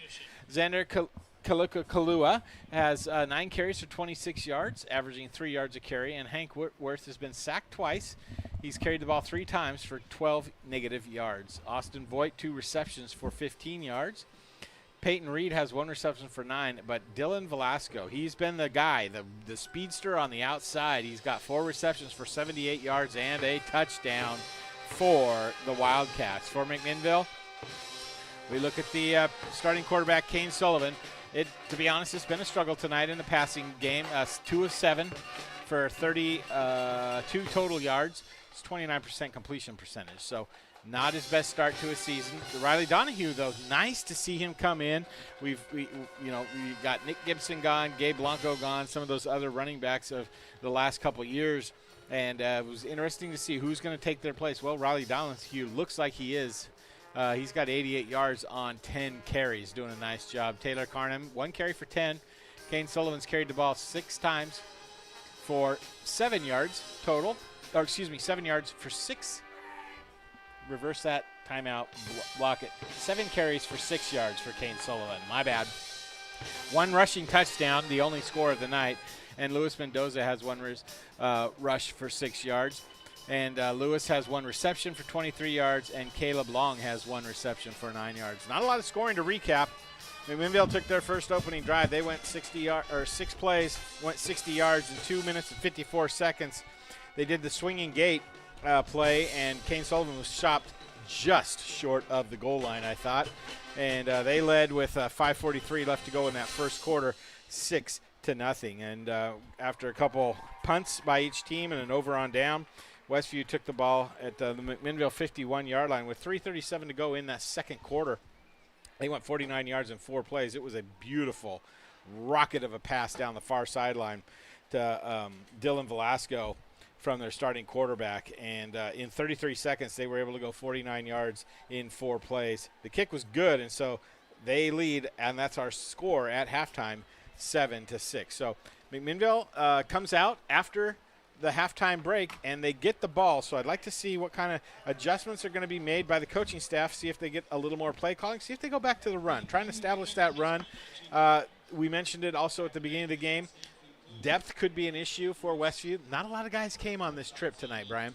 There's about 45 to 50 on the McMinnville sideline and maybe 30 on the far sideline, so depth might become an issue in this heat, but it is cooling down. And like I mentioned, there is a chance of rain about 9 o'clock tonight. So we'll see what happens here as the second half gets ready to start in about 7 minutes.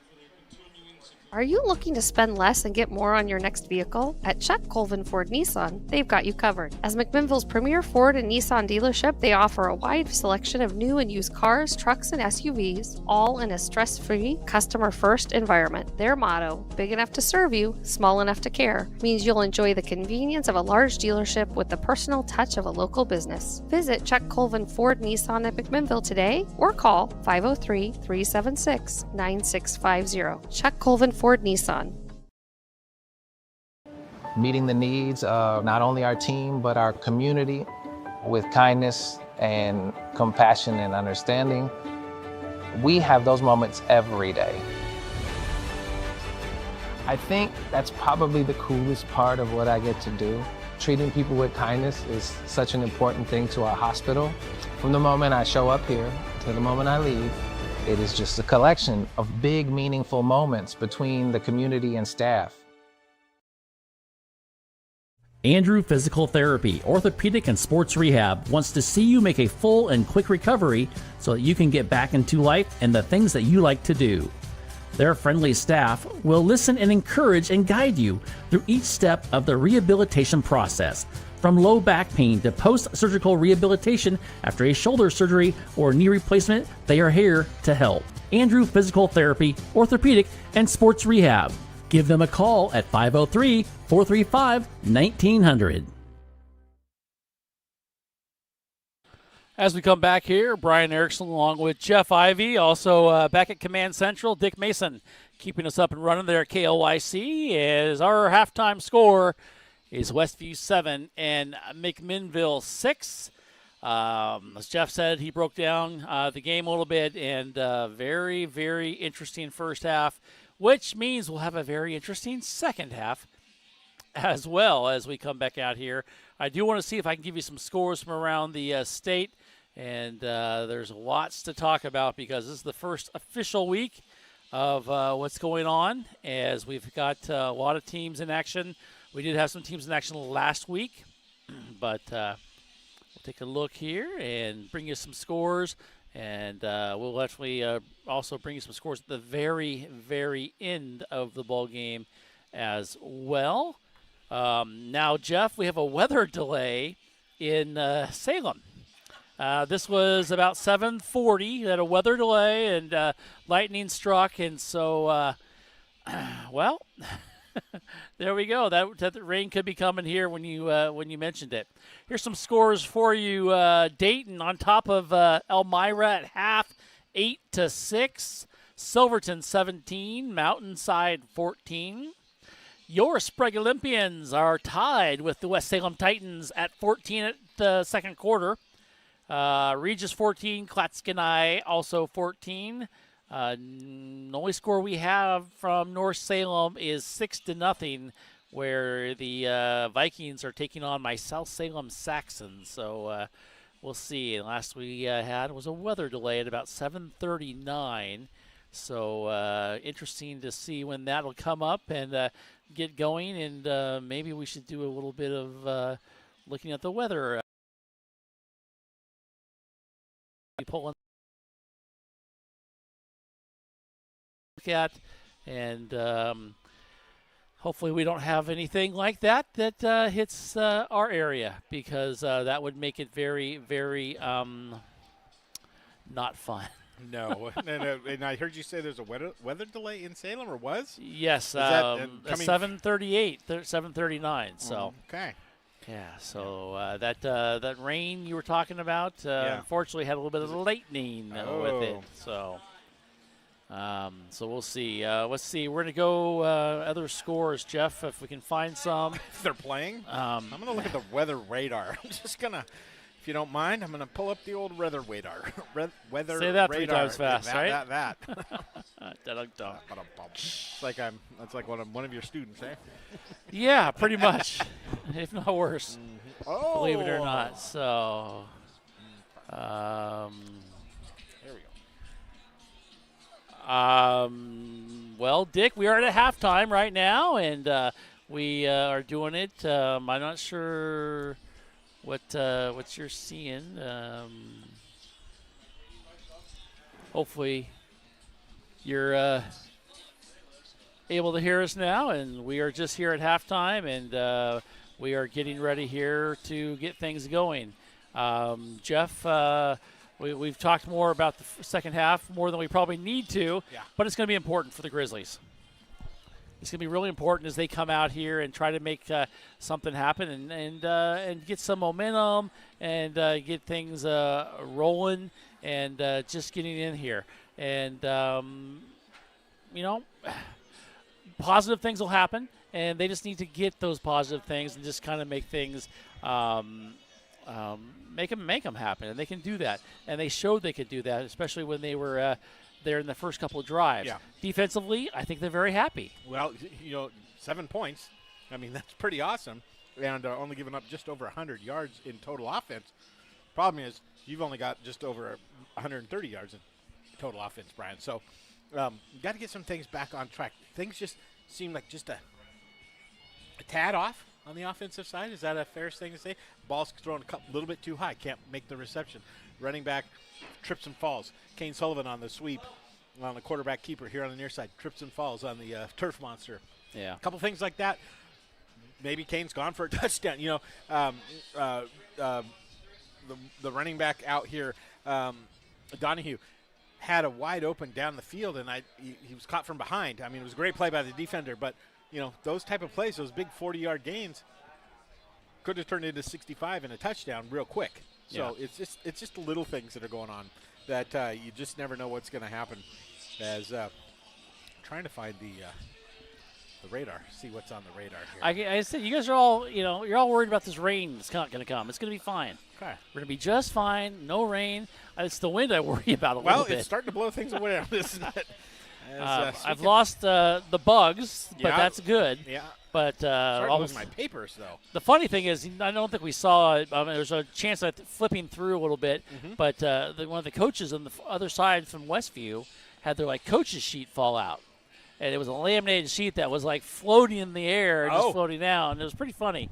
So it was pretty funny to see as it just kind of wafted down there. As we're getting ready, the officials are getting ready, and we're going to take our last break before we get back to action here.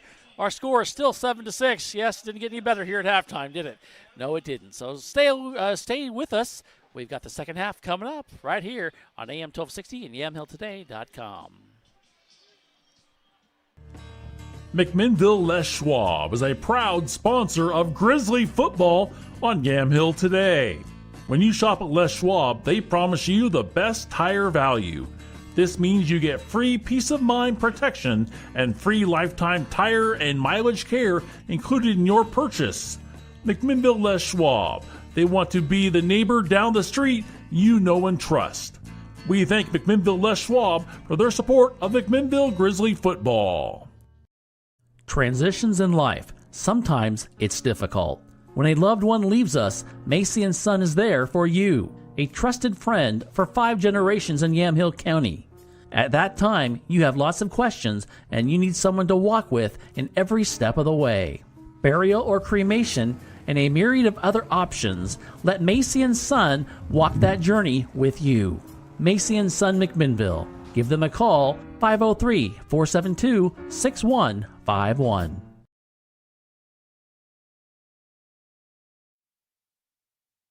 All righty, welcome back here. Brian Arislong and Jeff Ivey. And Jeff, it's first game for a lot of people. We've the coaches and the officials didn't put the 3 minutes on the clock. They just decided, no, let's just get going, just in case we want to make sure we get through that weather delay. I was going to say, maybe they know something we don't know. Oh, my. So here we go. So far, the wind is here, but that's good. And we get started. The Grizzlies will receive the second half kickoff here. as we get ready for second half action. Here is the kick, and it's going to go deep and go into the end zone and through the end zone. And the Grizzlies will get it out at the 20-yard line with, well, an idea of trying to get things better. Yeah. And I think if you're Coach Tomlin, what do? You think you go to the air? I think you get behind your quarterback and give him some high percentage passes. I think you lean on that front of Westview with your big bodies and run the ball a little bit, Brian. Like I say, you came out and ran the ball very effectively to start the game. And now let's have these guys dig deep if they need to a little bit and see what type of depth Westview has. All righty, as we get ready, shotgun formation. And here is going to be handoff to Donahue, and he's going to go through and going to fight his way. Nice. Keeps fighting his way, and he's going to get a first down, but did he lose the ball? The Westview says they have it. The officials say they have it as well. That is not what you wanted to do. 11 yards on the run and then a fumble. Darn it. That's the way he started the game, with an 11-yard run, Brian. Yeah, he did. Unfortunately, this one included the fumble, and this gives Westview great field position at the 30-yard line of the Grizzlies, pretty much to start off the second half. Yeah, and that just is there goes our spots. Speaking of things flying out the window. All right. So, Dick, just want to let you know that the spots will be made up, on the fly. Oh, well, we'll see. Here we go. First and 10. The wind, folks, is blowing.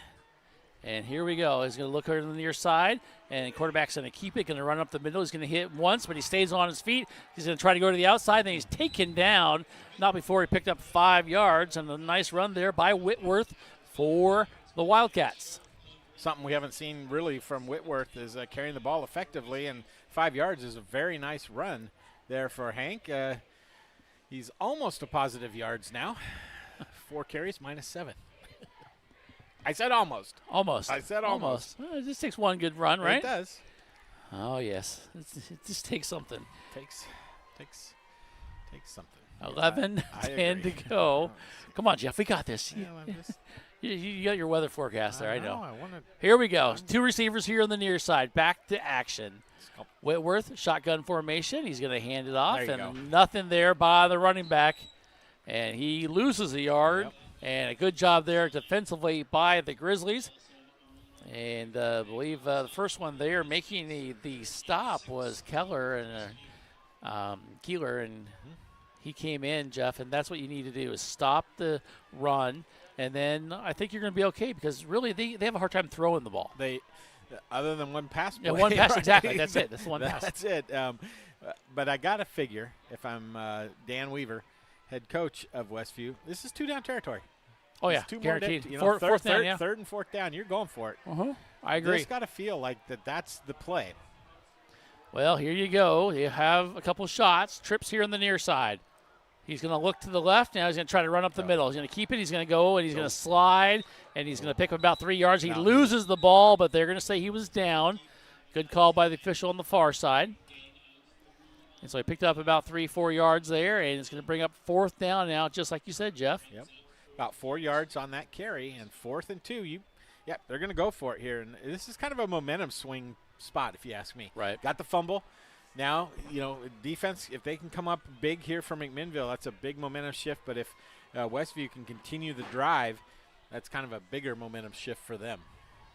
9:35, and looks like they're going to take all the time they can here. Maybe take a timeout here, because they're just standing back there in the huddle. And here they come up. I'm not sure. We're at 9:20. Yeah, I thought Don't say it. All righty, here we go. Shotgun formation. They're going to go. They're going to hand it off to the back. He's going to go up the middle. He's going to get a first down. A nice run there by Cohen Trump. He goes forward. He picks up a first down to the 19-yard line. First time he's carried the ball tonight, Brian, and he got the carry and the 3 yards for the first down. Keeps that drive alive. We have an injury down on the field. And we will go ahead and take a timeout here with 9:03 left to go in the third quarter. We'll go back, and I wish I could tell you what the spot was, but we will find it on the phone and get it going. Our score is 7-6. Westview in the lead. If you are looking for a financial advisor located here in McMinnville, Bethany A. Blinn has you covered. She has a holistic approach and understands what is most important to you, using an established process to build personalized strategies and partnering with you throughout your life to help keep you on track. Her investment philosophy is a long-term approach with an emphasis on quality, durability, historical context, and common sense. Give Bethany at Edward Jones a call at 503-472-0555. McMinnville Les Schwab is a proud sponsor of Grizzly football on Yamhill today. When you shop at Les Schwab, they promise you the best tire value. This means you get free peace of mind protection and free lifetime tire and mileage care included in your purchase. McMinnville Les Schwab. They want to be the neighbor down the street you know and trust. We thank McMinnville Les Schwab for their support of McMinnville Grizzly football.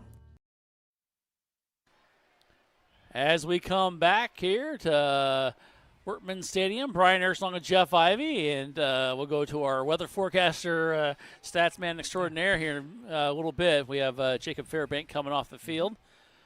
Let's just say I wouldn't want to be in Dallas or Salem right now. And the wind is out of the south. So I'm just observing. I'm not Matt Zavino. I'm not Skippy the Wonder Guy. Well, let's just go to the punter then. Yeah, exactly. Here we go. We're going to go to first down. They're going to throw, and he gets across the middle, and it is caught. And Whitworth's pass was almost intercepted, but a good pass there. And just kind of threaded the needle for a big first down with 8:53 to go. Great catch by Cohen Trump, I believe.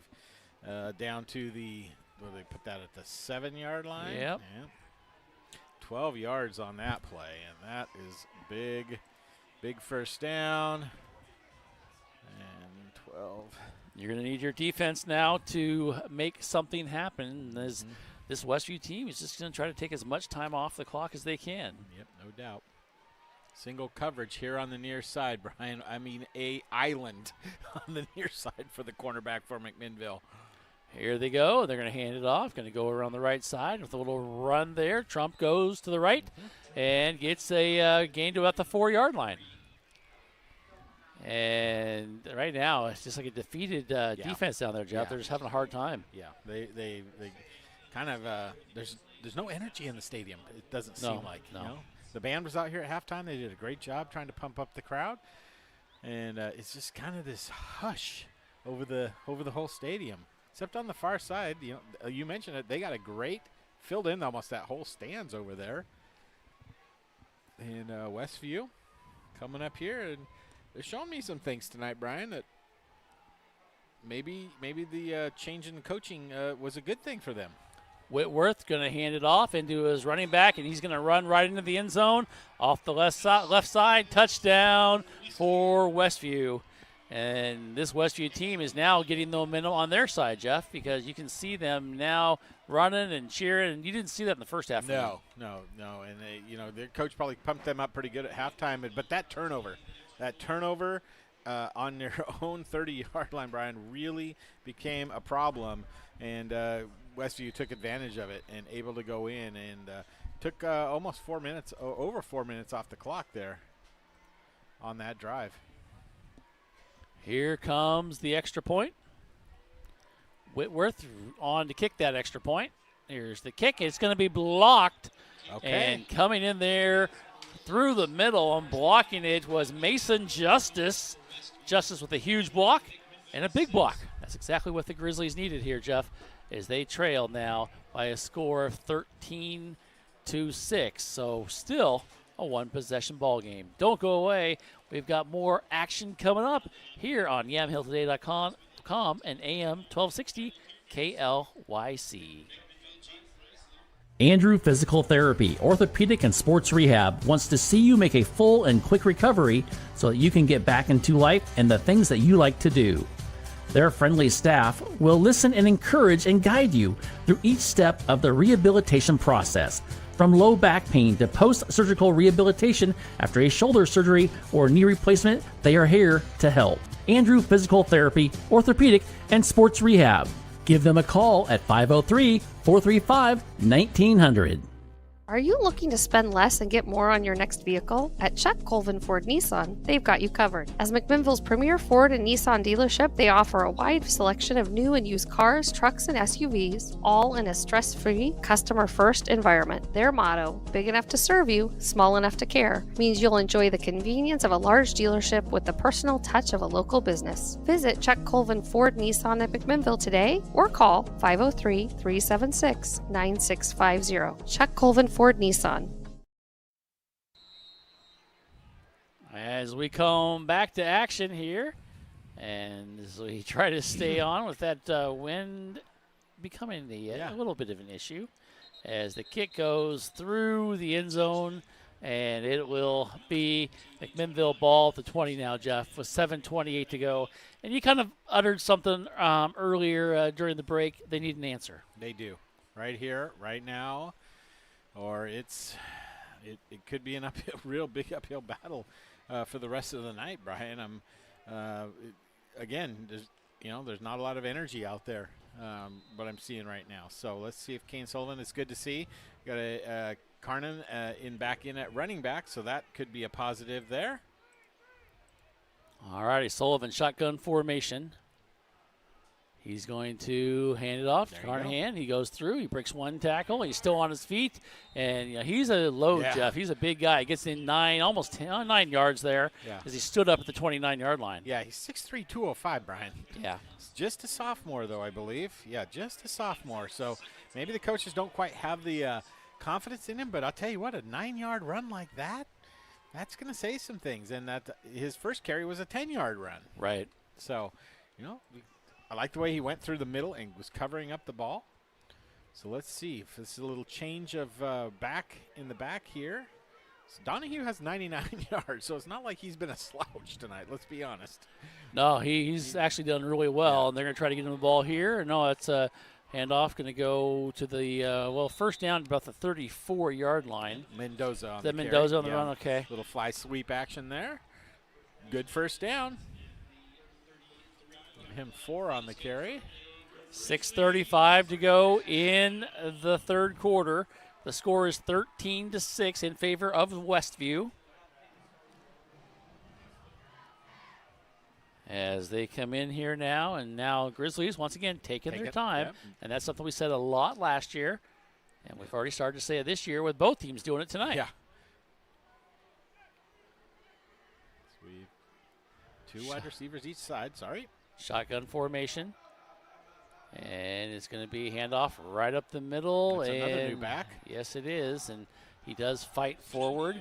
And that is I believe that's Elias Finotti, yes. And they're going to give him about a 3-yard gain to the 36-yard line. First time we've seen him tonight. That's a nice 4-yard hard run there, right up the middle. He's not a huge guy. Here we go, shotgun formation.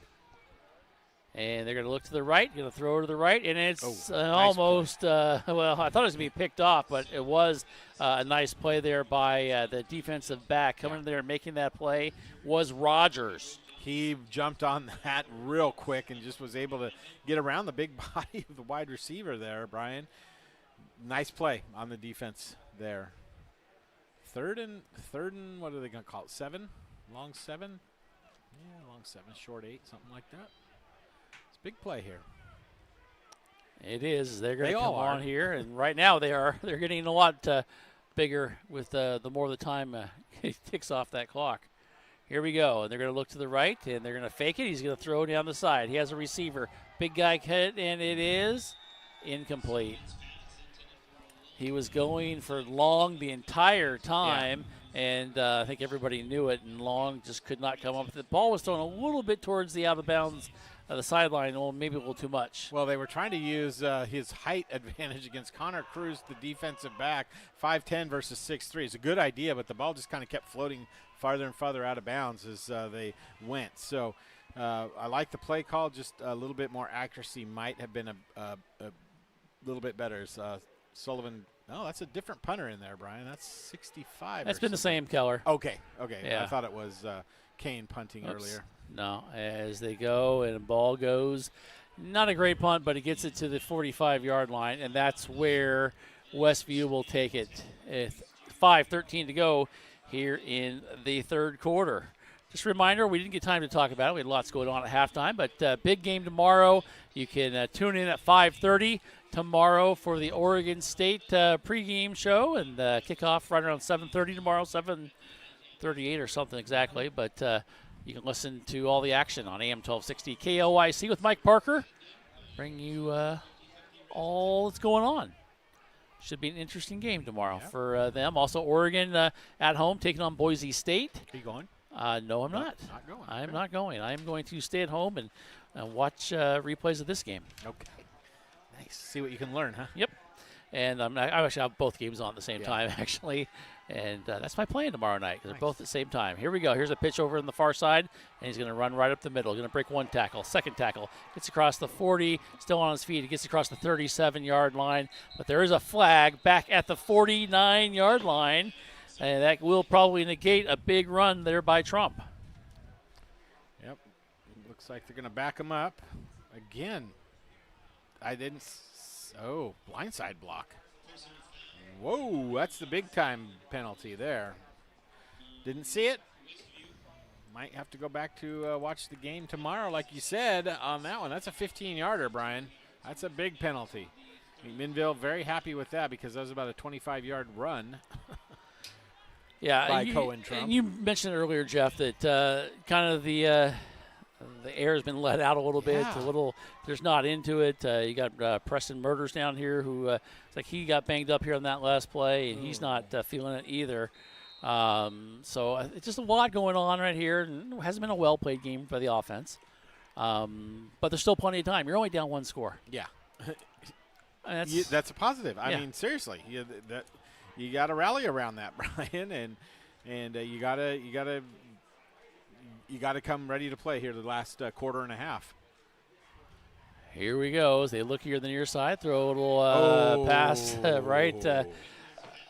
Whitworth was trying to go to Roberts Marshall, who just kind of cut up the middle and a little slant pattern, threw it behind him. Yeah, Marshall's faster than he thought. He was, but I'll tell you what, had that not gone into his hands, Henry Seahaver may have had a chance for a pick six.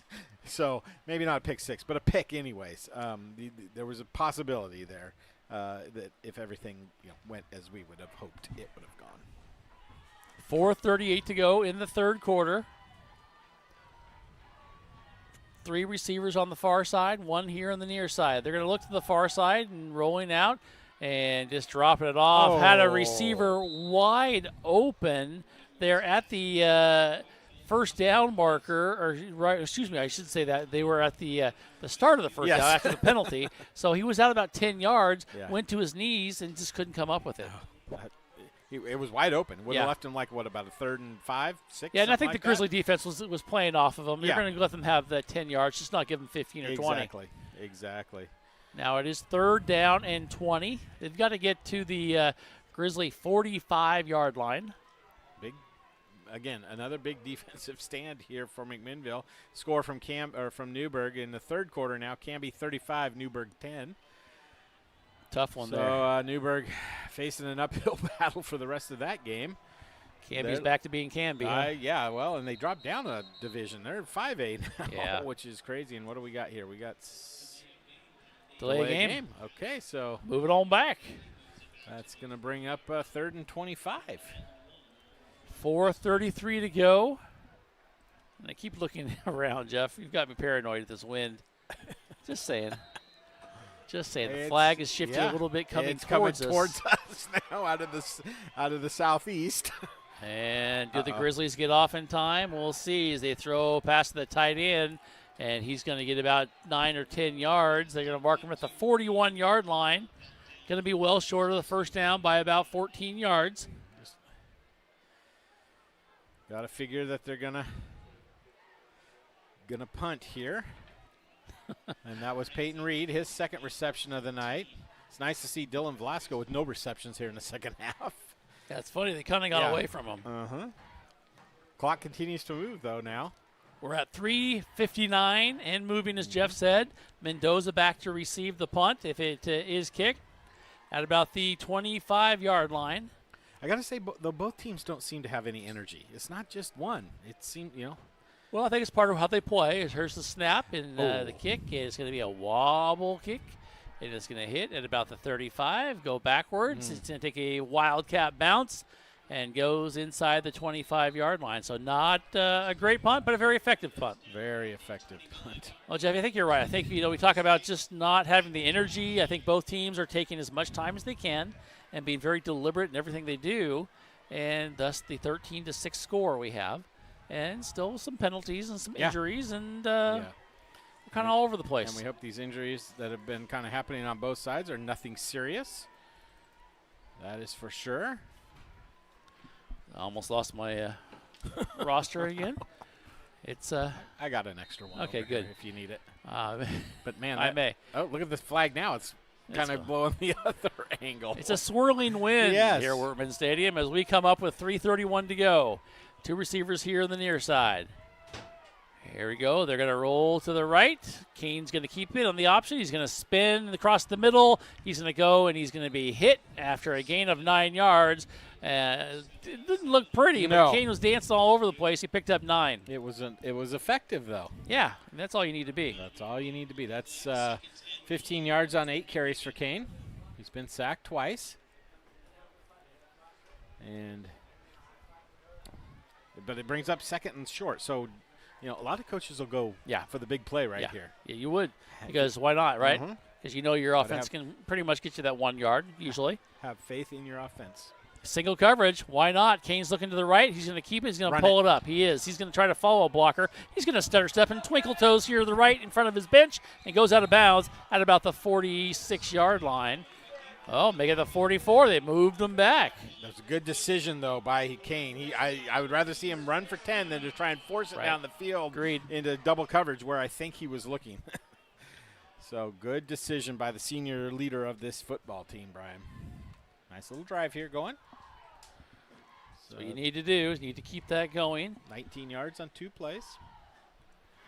And they're going to talk about it and come up to the ball here. And hate to say it, Jeff, but they're just kind of taking their time. That's what they want to do. They like being in this close game. 2:41, the clock is stopped after Sullivan running out of bounds. Shotgun formation. He's going to hand it off. Going to go right up the middle. Breaking a tackle. Gets it to the 50-yard line. Nice, solid run. You just kind of put your head down and get a cloud of pellets. And there's a flag on the play after the big run from Fanati. Yeah? Yes. No, I was trying to figure out what the call was. Just make it up. Holding 25 yards away from the play again. Yeah, McMinnville's backing up, so that's not a good sign. Oh, is Westview backing up? Everybody's backing up, Jeff. Dead ball. Personal foul. Oh, so we will give Fanati 6 and then add on 15. As there's they some move chirping forward. going on. I wonder if there's some chirping going on down there. I don't know. Both teams struggling right now. I don't They know if are. chirping would be great from either one of them. No. But here we go We with got 2:30 to go. No reason to chirp. No. Let's be honest. But look at that ball down, sitting right on the 35-yard line. That's a great momentum shift for McMinnville. Need to put it in the end zone here, Brian. Yes, they do. Need to tie this ball game up. Sullivan looking over to the sideline. Make sure we all have the call right. Talking to his back. And here is the handoff, and nothing there. He is just stopped. Not a chance. One too many times to the middle of the formation well there. That time as Fanati loses 2. Well, Nomaname, big 64, is the guy with the tackle there. Yep. So Nomaname coming in and hitting them hard. early showing for Noname this year in the first game, and he comes in and makes that play. It's not typical. No, it's not, but nothing's typical anymore. I do like the new uniforms. I like being able to read most of the numbers. Yeah, and you could spot his number 64 from about a quarter of a mile away, couldn't you? Yes, you can, even through the fog and haze going on right now. All right, here we go. Shotgun formation, 2nd down and 12. And it's going to be a keeper by Sullivan. Going to roll around the right side. Going to break one tackle, gets across the 20, still on his feet. Hit as he falls forward to the 12-yard line. Great job of keeping the ball, Brian, seeing the defender cut down on the outside, the end, and then cut it up the middle. And he didn't have a ton of speed there because he was kind of bumping, banging through there, but what a great play by Sullivan for 25 yards. Well, we're down to 53 seconds. It hasn't been the most exciting third quarter, but it could end up well with Sullivan now. Shotgun formation with 2 receivers. Single coverage all over the place. 40 seconds. Sullivan taking his time, looking over the defense. Kind of lulling them to sleep a little bit, too, it looks like. Here they go. He's going to hand it off right up the middle, and Carnahan goes forward, and he gets inside the 7-yard line. Nice pick up there, nice strong back, and it's fun to see him run, Jeff. Yes, it is, and he's just as junior getting some big-time carries here, Brian, in a very important drive in the fourth quarter. Just a sophomore. It's sophomore, yeah, and just, you know, they look like they want to run one more play into the wind here as they get lined up quickly with 5 seconds to go. Here they go. It's going to be a handoff. No, Sullivan's going to throw it in the end zone. Touchdown, touchdown, touchdown. That's exactly what they wanted to do, a play they haven't run all night. Yep.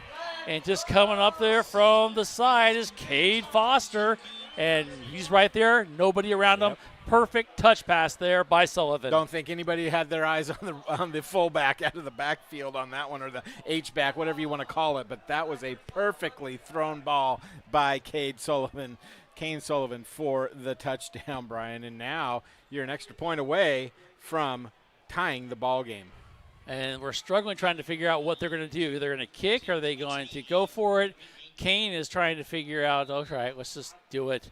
There's a lot of miscommunication on that right now, but here we go.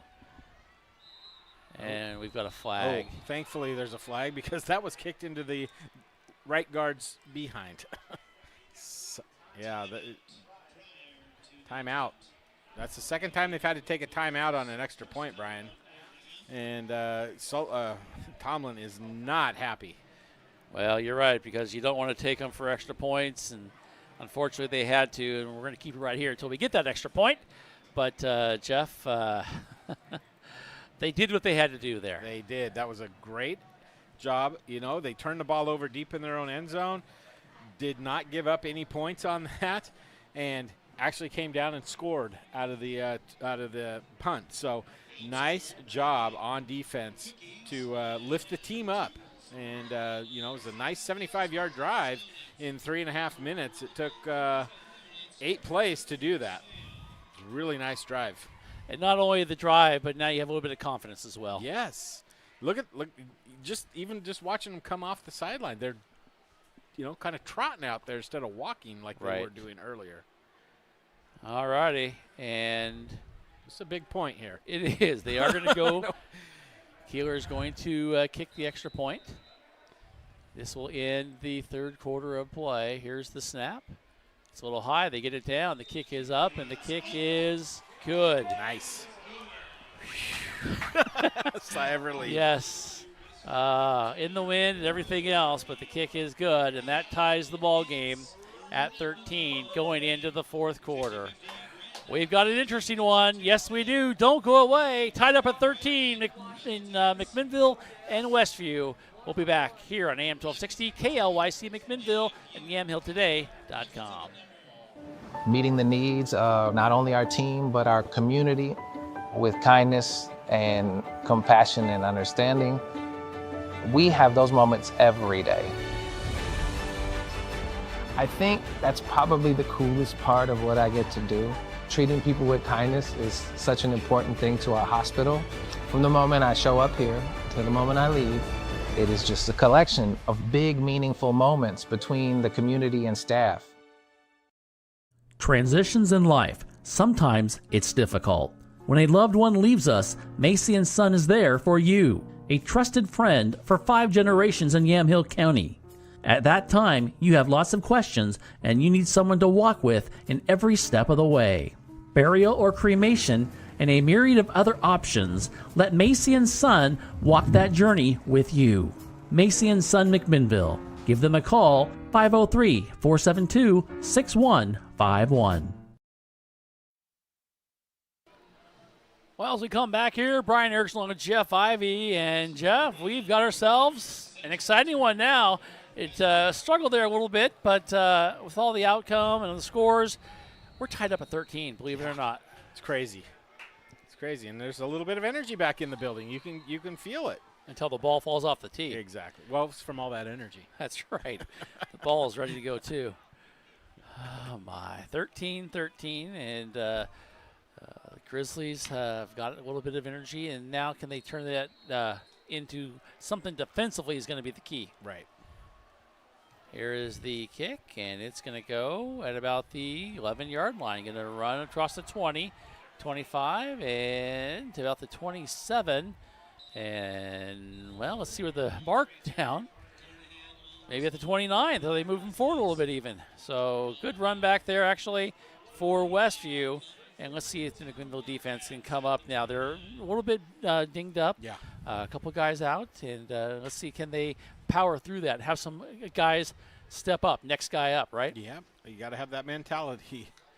And they're going to put it right down on the 29. So here we go, McMinnville. Let's see. Let's see if you got a little bit more depth than your opponent does across the way. As we got a wide receiver out here uncovered.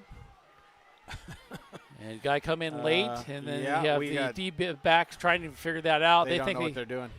I think the defensive back finally realized it. He's going to come over. He's like, I got him. I hope so. It's going to be right over the middle. Well, they run it. Okay. They got lucky. Bailed out there. Yes, they did, because the defensive line made the stop and even pushed them back for a loss of 2. But you're right, Jeff, because if the quarterback would have seen that, he's wide open, a quick slant. Yep. You got a big yardage gain. That entire middle of the field was wide open when the safety came down to cover that player. It's going to be a loss of 2 on the play. Back to the 27. 11-13 to go in the fourth quarter. We are tied at 13. We will go around the state and try to get some scores for you. A little bit harder to get those scores than it has been, but we will try to get you some and pass those along at the end of the game. Here we go. Here's a little dump pass on the far side, and it's going to be a catch and about 5 yards. Caught there by Voigt. Put that up to 32. Yep, Voigt, diving catch. Nice reception. Just 5 yards, though. Brings up 3rd and 8. Yeah, 7.5, 8, something like that. Remember, there's no half-yard line. There is not. Okay, there is not. We forgot to go over that at the production meeting. Oh, the production meeting. Well. Yeah. Oh, yes. That is the line of shirts I will make someday. The half-yard line there is shirts. no half-yard line. That's right. All right, here we go. 10-13 to go. And he's going to drop back, and now he's going to run forward. Great he's going to be play. stopped. Was that Fay? Is that Landon Fay? It is Landon Fay. What a fantastic play from his defensive end position. He was wide, worked his way back into the middle, and made an outstanding play, Brian. Yes, he did, and that's going to bring up 4th down. That's exactly what the defense needed there. One of their big guys to step up, and he did. Landon doing a great job and pulling him down. 4th and 8 now for Westview. Definitely need to punt. Yep. And that's going to officially be a sack for Landon right there. So loss of 1 on the play, and that was a fantastic job.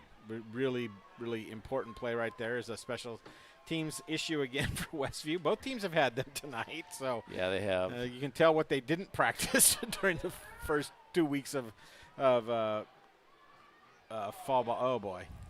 As the ball goes from a high snap to a great bounce on the punt. Going to go inside the 13-yard line. Well, what could have been disastrous for Westview 57 ended up really good because the ball kept rolling. And where's that wind we talked about, Jeff? Yeah. It's going the opposite way. Yeah, he kicked that into the wind. 57 yards on the punt. No, there, you look at the wind now. Oh. You're right. It's swirling. Yeah. That is crazy. So I'm going to go up there and show us a little bit so you can kind of see maybe. Big play. Big drive here for McMinnville, though. Opportunity to take the lead, go on a long, time-consuming drive. Big opportunity. Well, 9:07 to go. You don't want to give them very much time at all, but you need to get out of your little end zone area because of that great punt. Let's see what they can end up doing. And when they brought Donahue back in the backfield. Oops. And Kane Sullivan's going to keep it. Miscommunication. Yep. Once again, they cannot communicate in the backfield, and because of that, ends up just going forward. And do you get back to the line of scrimmage, Jeff? No, he's going to lose a couple on the play, Brian. Okay. They're going to put it back at the 11-yard line, it looks like. Yep. All right, 8:45. And it's a struggle. Donahue comes out, and he's not happy with himself. Yeah. And so well, he didn't play much on that last drive, and so to come in kind of cold when the other guys were doing such a good job, that's hard to do. I know they probably want to give him over 100 yards. I believe Carnahan is back in there now. Yeah. Yeah, I think you're right, though, because they're really close, right, to 100? Yeah. Here they go, and Sullivan's just going to dump it off into the middle. It's incomplete. And tough one there. Was that to Matlack? Yeah. And could not come up with it. And now it's going to bring up a long 3rd down and 12. Initially he was there, but Kane kind of had a double pump on that one. And when he did that, the two linebackers kind of came to the middle with the safety kind of over the top, and they basically surrounded Matlack there on the play. So 3rd down, not. And the wind is totally changed now. I mean, look at that. McMinnville thought they would be going with the wind. They're totally going into the wind. Yeah, it is definitely swirling as they come out here now. And you got a guy in motion. Now 3 receivers here on the near side. It's low snap. Sullivan picks up. He barely picked it up. And he's going to run forward. He's going to get didn't get back to the line of scrimmage. He loses a yard back to the 10-yard line. And frustrating out there just to see it because it was a bad snap. Yep. And, you had the great punt, which caused them to be in the little coffin corner a little bit. And unfortunately, they're going to have to punt now. And, Jeff, if you're Westview, you've got to like your chances. But remember, we're still tied up at 13. Yeah, and Westview is looking to get good field position here as the flag goes totally limp now. The wind totally stopped. Not a good snap once again, and the punt is not good as it's going to hit. Oh. And it's going to take a Westview bounce as it goes forward, and it's going to go right around the 27-yard line. And so great field position right now for Westview with 7:30 to go. Yeah, give him 17 yards on that punt. Wow. Well, okay. Jeff, what do you do? I mean, defensively, you've done some things. You've only give up 13 points, but your offense is struggling. Your offense is way struggling. It's almost like they got nervous once they were down inside the 20-yard line. Brian got very tentative. And, it was like, what are we going to do here? They should have, in my opinion, just run the ball, don't do anything fancy, and try and bust a couple. Get out like you did last time with some 10 and 9-yard runs up the middle. Well, here we go. Whitworth, he hands it off, and nothing there. There's the defense. Line, there we go. You talk about the players of the game. Let's just call it everybody across that front line, no matter if they're first string, second string. They have come to play tonight. And they're doing it right now without Jacob Fairbank, who is taking off his jersey and standing there on the sideline. I think he's out for the rest of the night based upon that, for sure. So definitely for that. Yeah. But you look at the defensive line in the last 2 possessions, they've really stepped up. They have. And credit Tomlin for rotating guys through the entire game. Yeah. Keeping them fresh. Here we go. 6:48 and counting.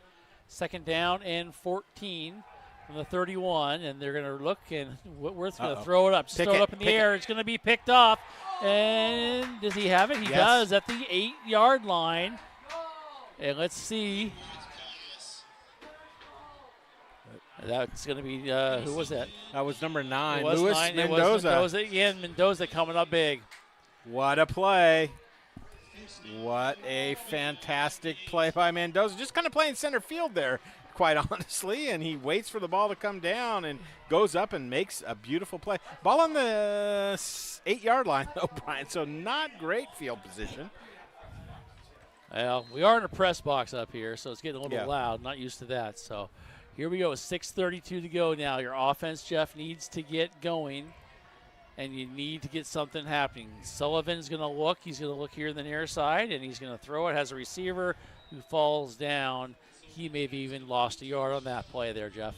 They're trying to do anything they can right now. They're kind of being stymied out there. They really are. Loss of 1 on that pass. That's just 6:15, and you can hear Jeff's. We can see his mind working, and you can hear it as well. Yes, I can see that. You're very trying. 6:06 as we come on here. You were in mid-season form tonight. I've been practicing. Here we go. I was at the Jamboree, So oh, that's right. Here we go.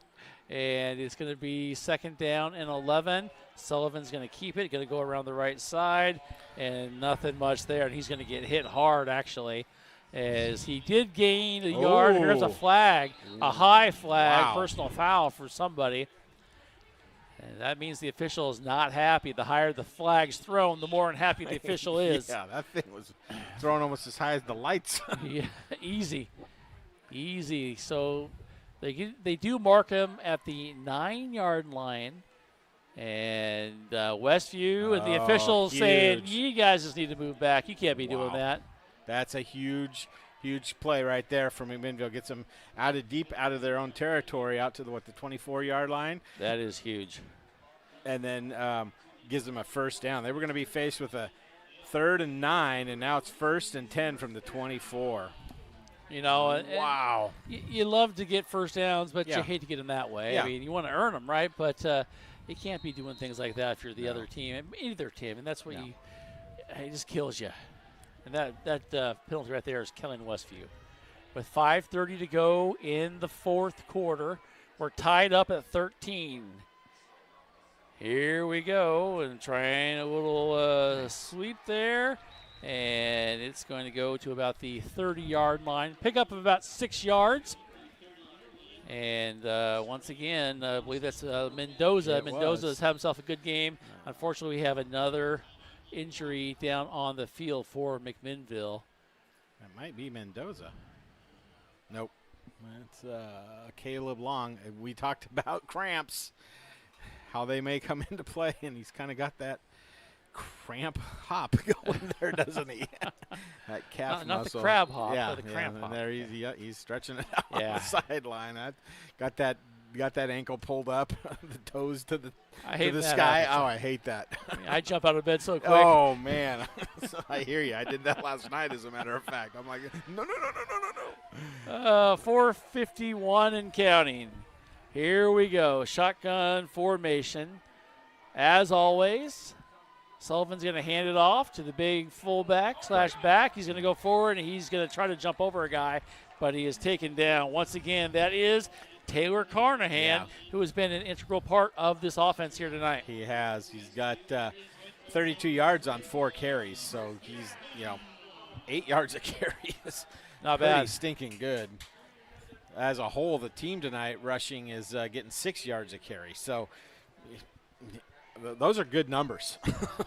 They really are. And he was patient.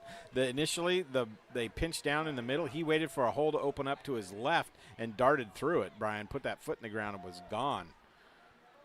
Here we go. Hand off to Carnahan. Just He's like going to that. break 1 tackle. 2nd tackle. Going to go forward. He's going to run. He's going to get it. No one's going to get him unless he can get by this guy at the 20-yard line. Loses the ball, and it's picked up there by Westview. Yes, it is. Oh, my goodness. What a great play defensively by the Westview Wildcat to go back there and to knock it out of his hand. And give credit there, Jeff, to Austin Voigt. I did not think he was going to catch up to Carnahan, but he did, and he made the play of the game for Westview.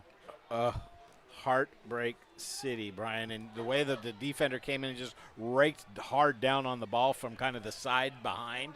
It was a great defensive play. Nothing you can do about that. But that's what you teach. It is. That's what you see all the time. It is. You never see it work. No, and then there it works. There it goes. And you got to give credit to him for not stopping on the play too. Right. He could have easily stopped on the play and let his team, let McMinnville score, but he came from nowhere.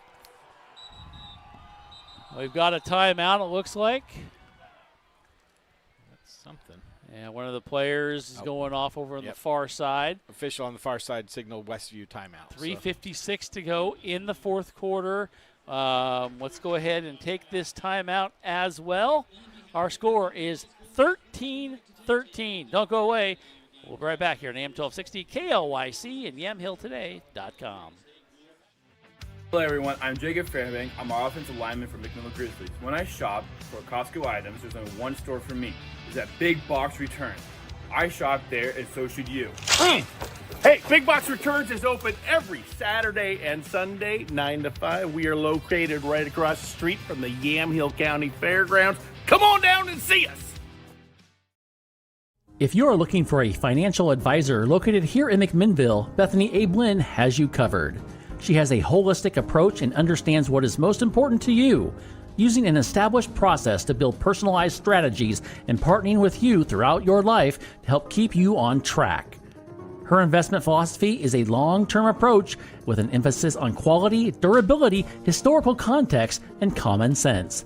Give Bethany at Edward Jones a call at 503-472-0555.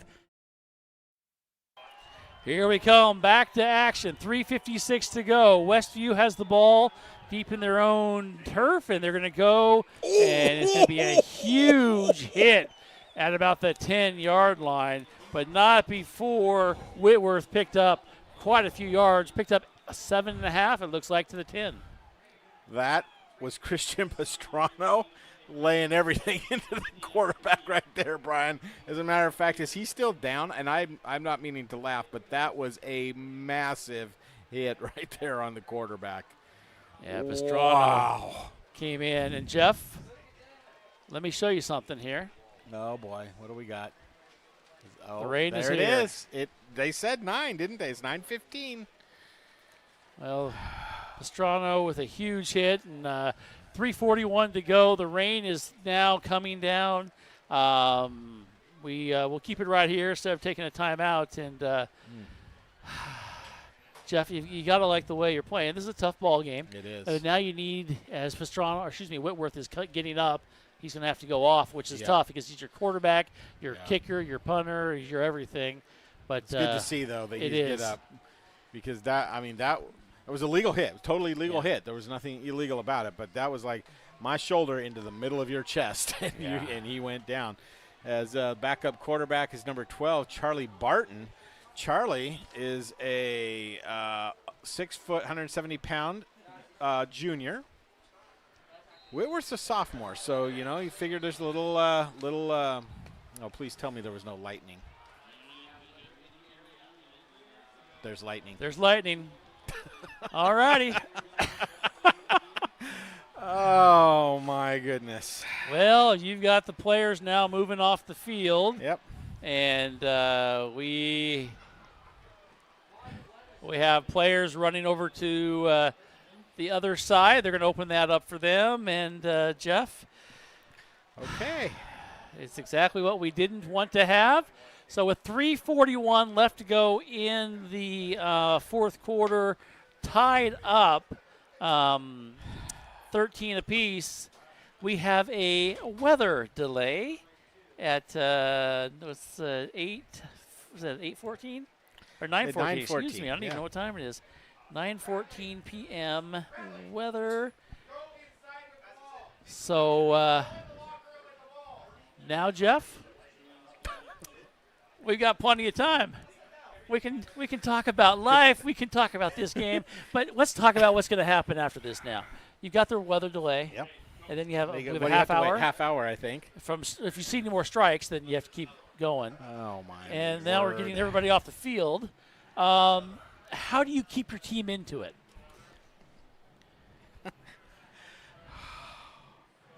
And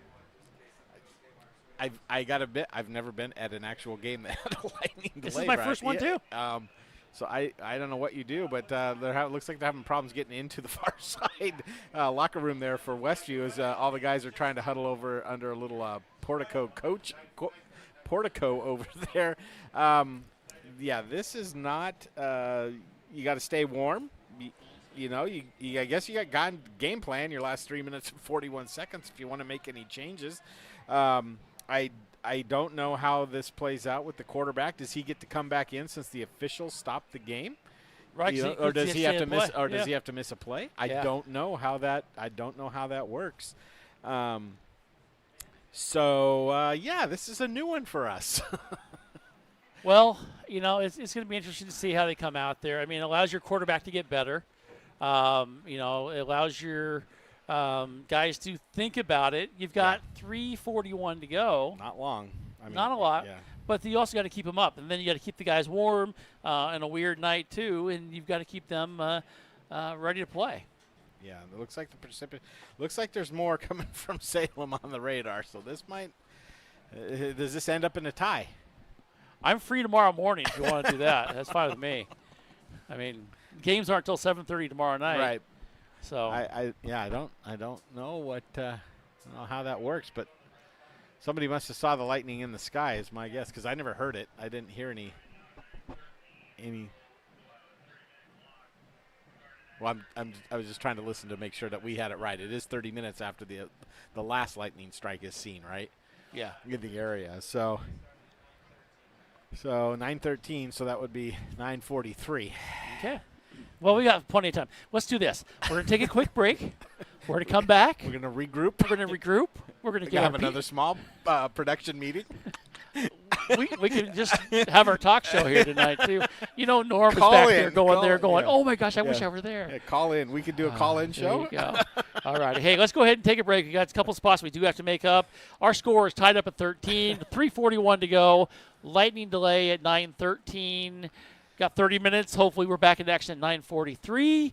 But Jeff and I will be here, and we will be talking. It won't be 9:43 because they get some time to warm up. That's true. When they come out. That is true. So, but officially it'll be over, so we'll see. Yeah, All right, don't go away. You're listening to KLYC and watching us on YamhillToday.com. Transitions in life. Sometimes it's difficult. When a loved one leaves us, Macy & Son is there for you, a trusted friend for 5 generations in Yamhill County. At that time, you have lots of questions and you need someone to walk with in every step of the way. Burial or cremation and a myriad of other options, let Macy & Son walk that journey with you. Macy & Son McMinnville. Give them a call, 503-472-6151. Are you looking to spend less and get more on your next vehicle? At Chuck Colvin Ford Nissan, they've got you covered. As McMinnville's premier Ford and Nissan dealership, they offer a wide selection of new and used cars, trucks, and SUVs, all in a stress-free, customer-first environment. Their motto, big enough to serve you, small enough to care, means you'll enjoy the convenience of a large dealership with the personal touch of a local business. Visit Chuck Colvin Ford Nissan at McMinnville today or call 503-376-9650. Chuck Colvin Ford Nissan. Hello everyone, I'm Jacob Fairbank. I'm our offensive lineman for McMinnville Grizzlies. When I shop for Costco items, there's only one store for me. It's that Big Box Returns. I shop there and so should you. Hey, Big Box Returns is open every Saturday and Sunday, 9 to 5. We are located right across the street from the Yamhill County Fairgrounds. Come on down and see us.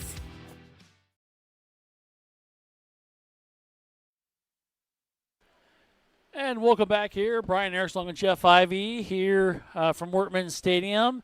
And we've got lots of stuff to talk to you about. Rain delay at 9:13. And, Jeff, we're not the only game really put your headphones on. Only game being affected here. I was afraid to have them on in case the lightning was in the area. I might get zapped. We're the only ones up here in the press box Yeah. that's made of metal. Yeah, that's true. Whatever. Apparently, there's a headline in one of the local online papers. Lightning causes delays for multiple Salem, Corvallis, and Eugene area high schools. Well, let's update that to say McMinnville, Dayton, Newburgh. Maybe I haven't heard anything from my reporter in Newburgh. But, yeah, it's going to be a fun night. Don't know how many games will get finished. But, what are you going to do? Yeah, and you looked at the weather forecast, Jeff, and you said that there's still a bunch out there. Yep, and you can kind of see it here even on the radar, the current radar, and I'll go into the future. And that band is like right – it's just like a line of rain with some dark spots going right over McMinnville there for a little bit, and it looks like it ends about, let me see here. That's tomorrow morning. That's maybe. Is there a way to get a lightning thing on there? I mean, because that would see. be. Well, we're going to give you some scores also from around what's going on around the state, all that fun stuff. Let's see.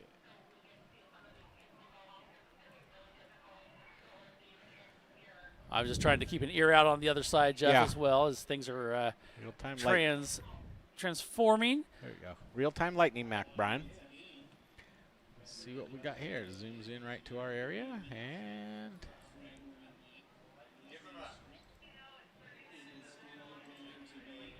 So, Jeff, they're trying to ask people to leave, too. They've got lightning going back in Salem as well.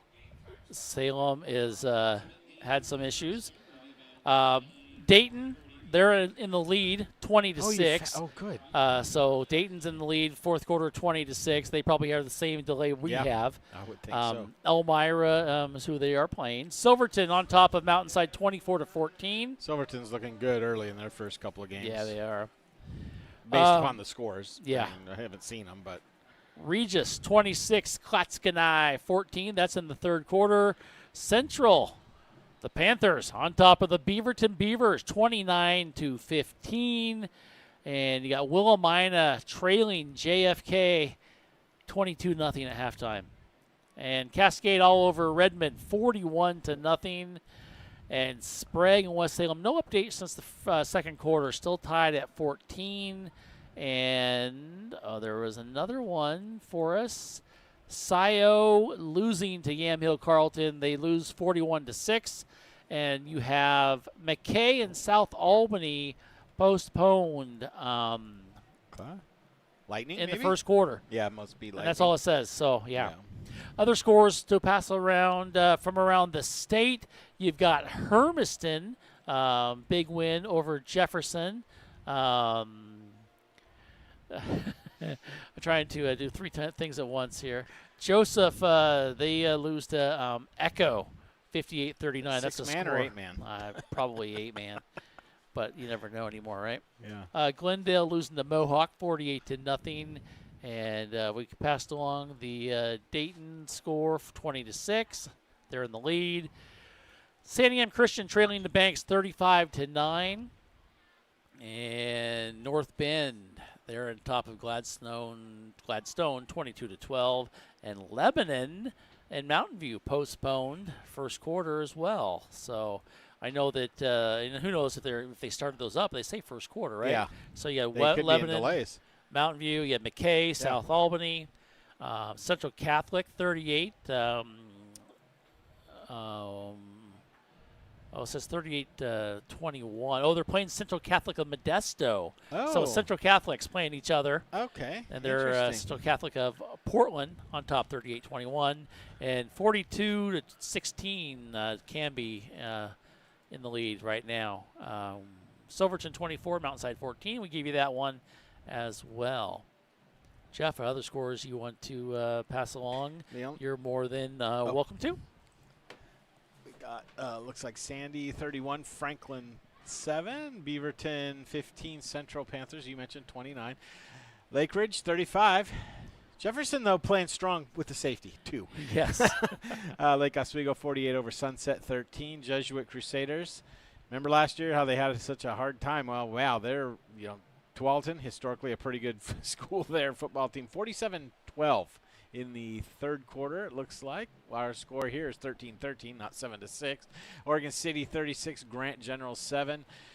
Sheldon over Tigard 17-0. Sheldon seems to reload huge, every year because Tigard's pretty good too. West Salem and Sprague, you mentioned 14-14.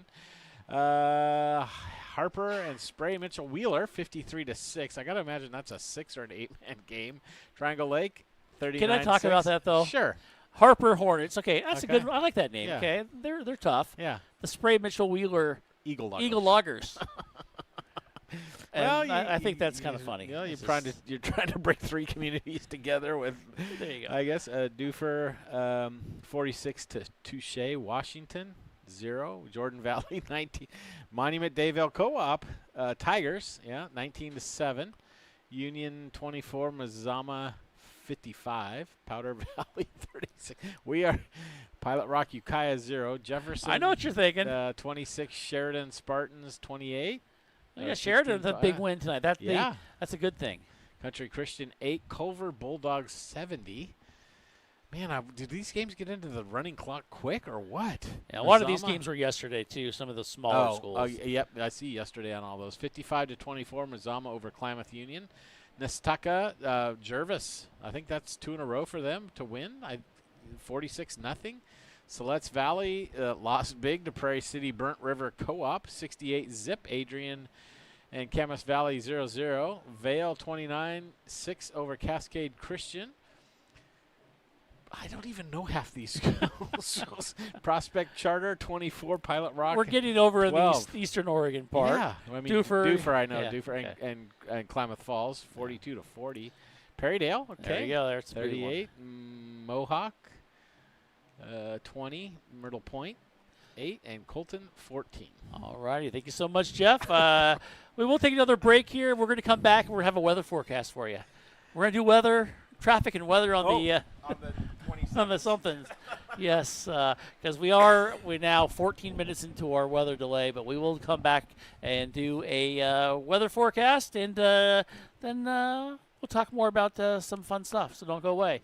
You're listening to Grizzly Football on YamhillToday.com and AM 1260 KLYC. Transitions in life. Sometimes it's difficult. When a loved one leaves us, Macy & Son is there for you, a trusted friend for 5 generations in Yamhill County. At that time, you have lots of questions and you need someone to walk with in every step of the way. Burial or cremation and a myriad of other options, let Macy & Son walk that journey with you. Macy & Son McMinnville. Give them a call, 503-472-6151. Are you looking to spend less and get more on your next vehicle? At Chuck Colvin Ford Nissan, they've got you covered. As McMinnville's premier Ford and Nissan dealership, they offer a wide selection of new and used cars, trucks, and SUVs, all in a stress-free, customer-first environment. Their motto, big enough to serve you, small enough to care, means you'll enjoy the convenience of a large dealership with the personal touch of a local business. Visit Chuck Colvin Ford Nissan at McMinnville today or call 503-376-9650. Chuck Colvin Ford Nissan. If you are looking for a financial advisor located here in McMinnville, Bethany Ablin has you covered.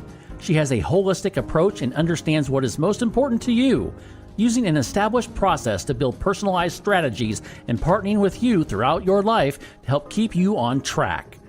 Her investment philosophy is a long-term approach with an emphasis on quality, durability, historical context, and common sense. Give Bethany at Edward Jones a call at 503-472-0555.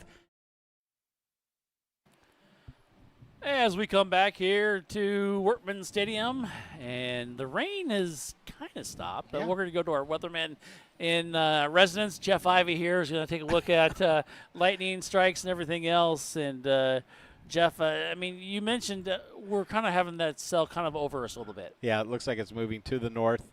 It came obviously from the Corvallis, Salem, Eugene area. And right now, I mean, where we are is right about here, Brian, and we're kind of surrounded on both sides with some pretty yellow, darky clouds, which probably, you know, when they were down here. But, you know, me and Matt Zafino, we're like this. Yes, yes. It's a good thing. And it's a good thing. I'm going to guess hopefully we can get through this. You know, I don't think this just looks like maybe some drizzle or rain back down here. Nothing really yellow or dark red anymore. But, yeah, I'm pretty sure it was those two cells right there that caused us to get to spend some more time together on a Friday night. Exactly. So Jackie's going to get the bedroom ready, and you're more than welcome to spend the night tonight. Well, her voice has put me to sleep sometimes. It's very soothing. Well, you know, I mean, we got dog walking tomorrow. Yeah. You know, Maya wants to go to the bush, so. Okay. So you're more than welcome. We'll just leave the house. It'll be nice. It'll make it really easy to take one car. Yeah. Oh, my. So, oh, wow. So the rain has stopped here. So we did go to a lightning delay at 9:13. Now, see, I'm not sure. I would be the guy walking by myself in the middle of the football stadium. I'm not sure that would be me during a lightning delay. You know, Jeff. I know that there's tall. I think lights, we're but probably in a worse spot here up in the I press don't box. know. We're closer. We're closer up. Yeah, but We've got metal roof. You seen the metal roof on yes, top? but that's Just okay because saying. it'll just go down through the wood, and he's on an island out there. But there are tall light poles. So Yeah. but Never. Okay, I'm not gonna say I've never seen anybody struck by lightning before. However, don't want to see that. I tonight. do not want to see that at all. Oh, I guess I could change the fourth down marker up there. I mean, might as well since we are in the fourth quarter. Yeah. So let's talk You about got the score updated? Is it 13-13? It is 13-13. Okay, just checking. And Jeff, if you wouldn't mind go through the schedule for the Grizzlies. Yeah. As we are only in game number 1 of many to come. Well, and this year, Brian, the league is down to 5 teams. So there's only 4 league games and 5 non-league games this year for McMinnville. So, of course, tonight we got Westview here at home. Next week, they're going to host Glencoe. They drop down to 5A and out of the league. So, and but then the next 2 games, Brian, on the road, a couple toughies. September 20th, they're going to be at West Salem. That's always a tough place to play. Right. I think they got rid of the black turf, though, over there. I think they went back to the traditional green because it was just so hot during the summertime and to play games on, and even in the fall with like soccer teams and that sort of thing. And then the 27th, Lebanon. I haven't been in Lebanon in 20 years probably, but it was always a tough place to play, and kind of Tomlin going home. Right. Back to where he won a state championship many years ago. Well, not many, but several years back. And it's a 5A school, but it's going to be a tough place to go. And then on the 4th, you're going to be home to Liberty. They're always a tough school. And then you go on the road over to Newburgh, who struggling tonight against Canby. Last time we heard the score was 35-10, and that's going to be on the 10th.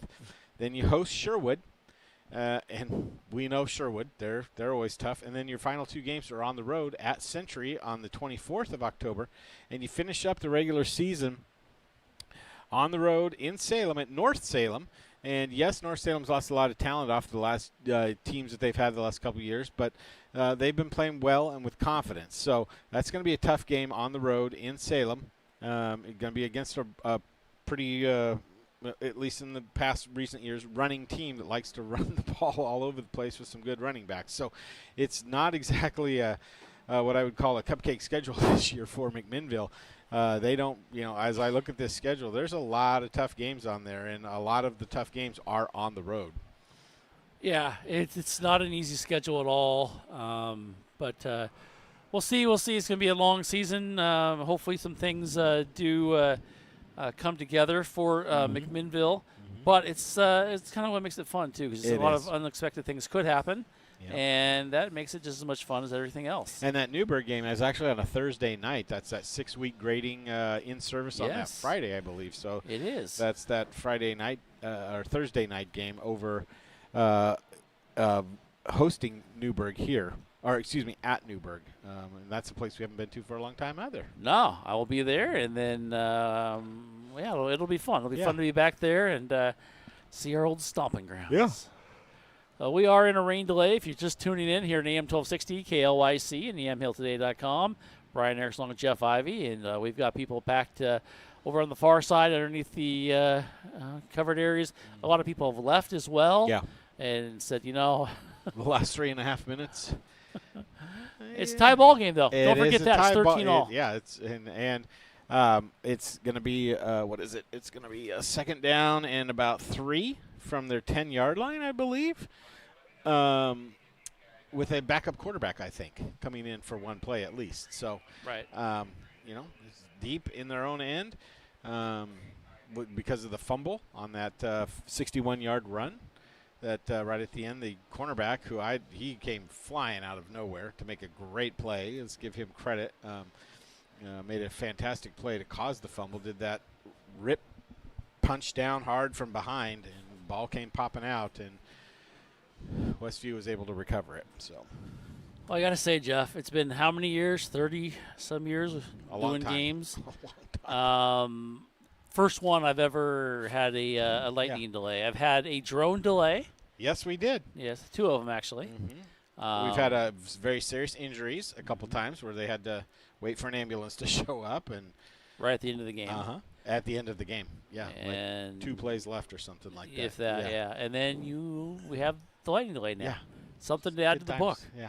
Well, I'm not sure I want to add the book to this. Well, we're already one, here now. We're already halfway through it, right? Well, I think we're more than halfway through it. We got 7 minutes, I think, to go There until you the go. teams can come back out. I'm looking at the radar again. There you go. Come on, keep going, keep moving. Makes it fun. Yeah, the yellow's not really anywhere close to McMinnville anymore. There you go. But I suppose if we saw something off in the distance over there, that would reset the clock. It's a flash. Had my flash on, sorry. Oh, wow. Yeah. All right, 3:41 still left in the ball game. Still tied up It's at still? 13. Really? It's crazy, isn't Seems it? like about 27 minutes has gone yes. by. Weather delay is still here, and so big thing is I didn't bring a jacket. Who would have brought a jacket to work today? I'm going to be honest with you. This morning, I thought my bag down here, I thought about putting a pullover in, and then I'm like, no, it's supposed to be 95 degrees today. I'm not going to need a pullover or anything tonight. It is comfortable up here, but Oh, if you were out I'm there, loving this right now. If you were up there, yeah, I know. It was you are. 84 degrees in my room Yeah, today. Yeah, 84. Yeah. But, I mean, look over underneath the covers. Everybody's in shorts. Nobody came to tonight's game expecting rain. You know what I'm saying? I know exactly. It's just amazing to me.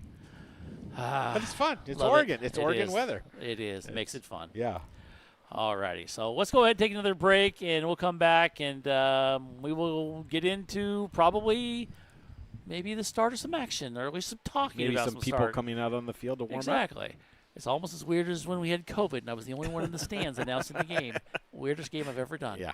All righty. 3:41 to go. Tied up at 13. Weather delay. We're getting through it here on AM 1260 KLYC and YamHillToday.com.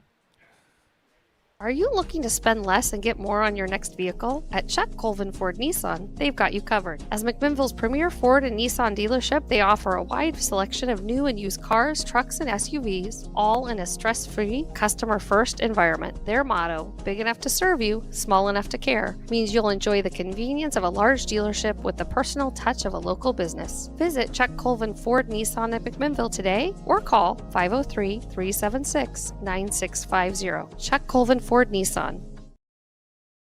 Meeting the needs of not only our team, but our community with kindness and compassion and understanding.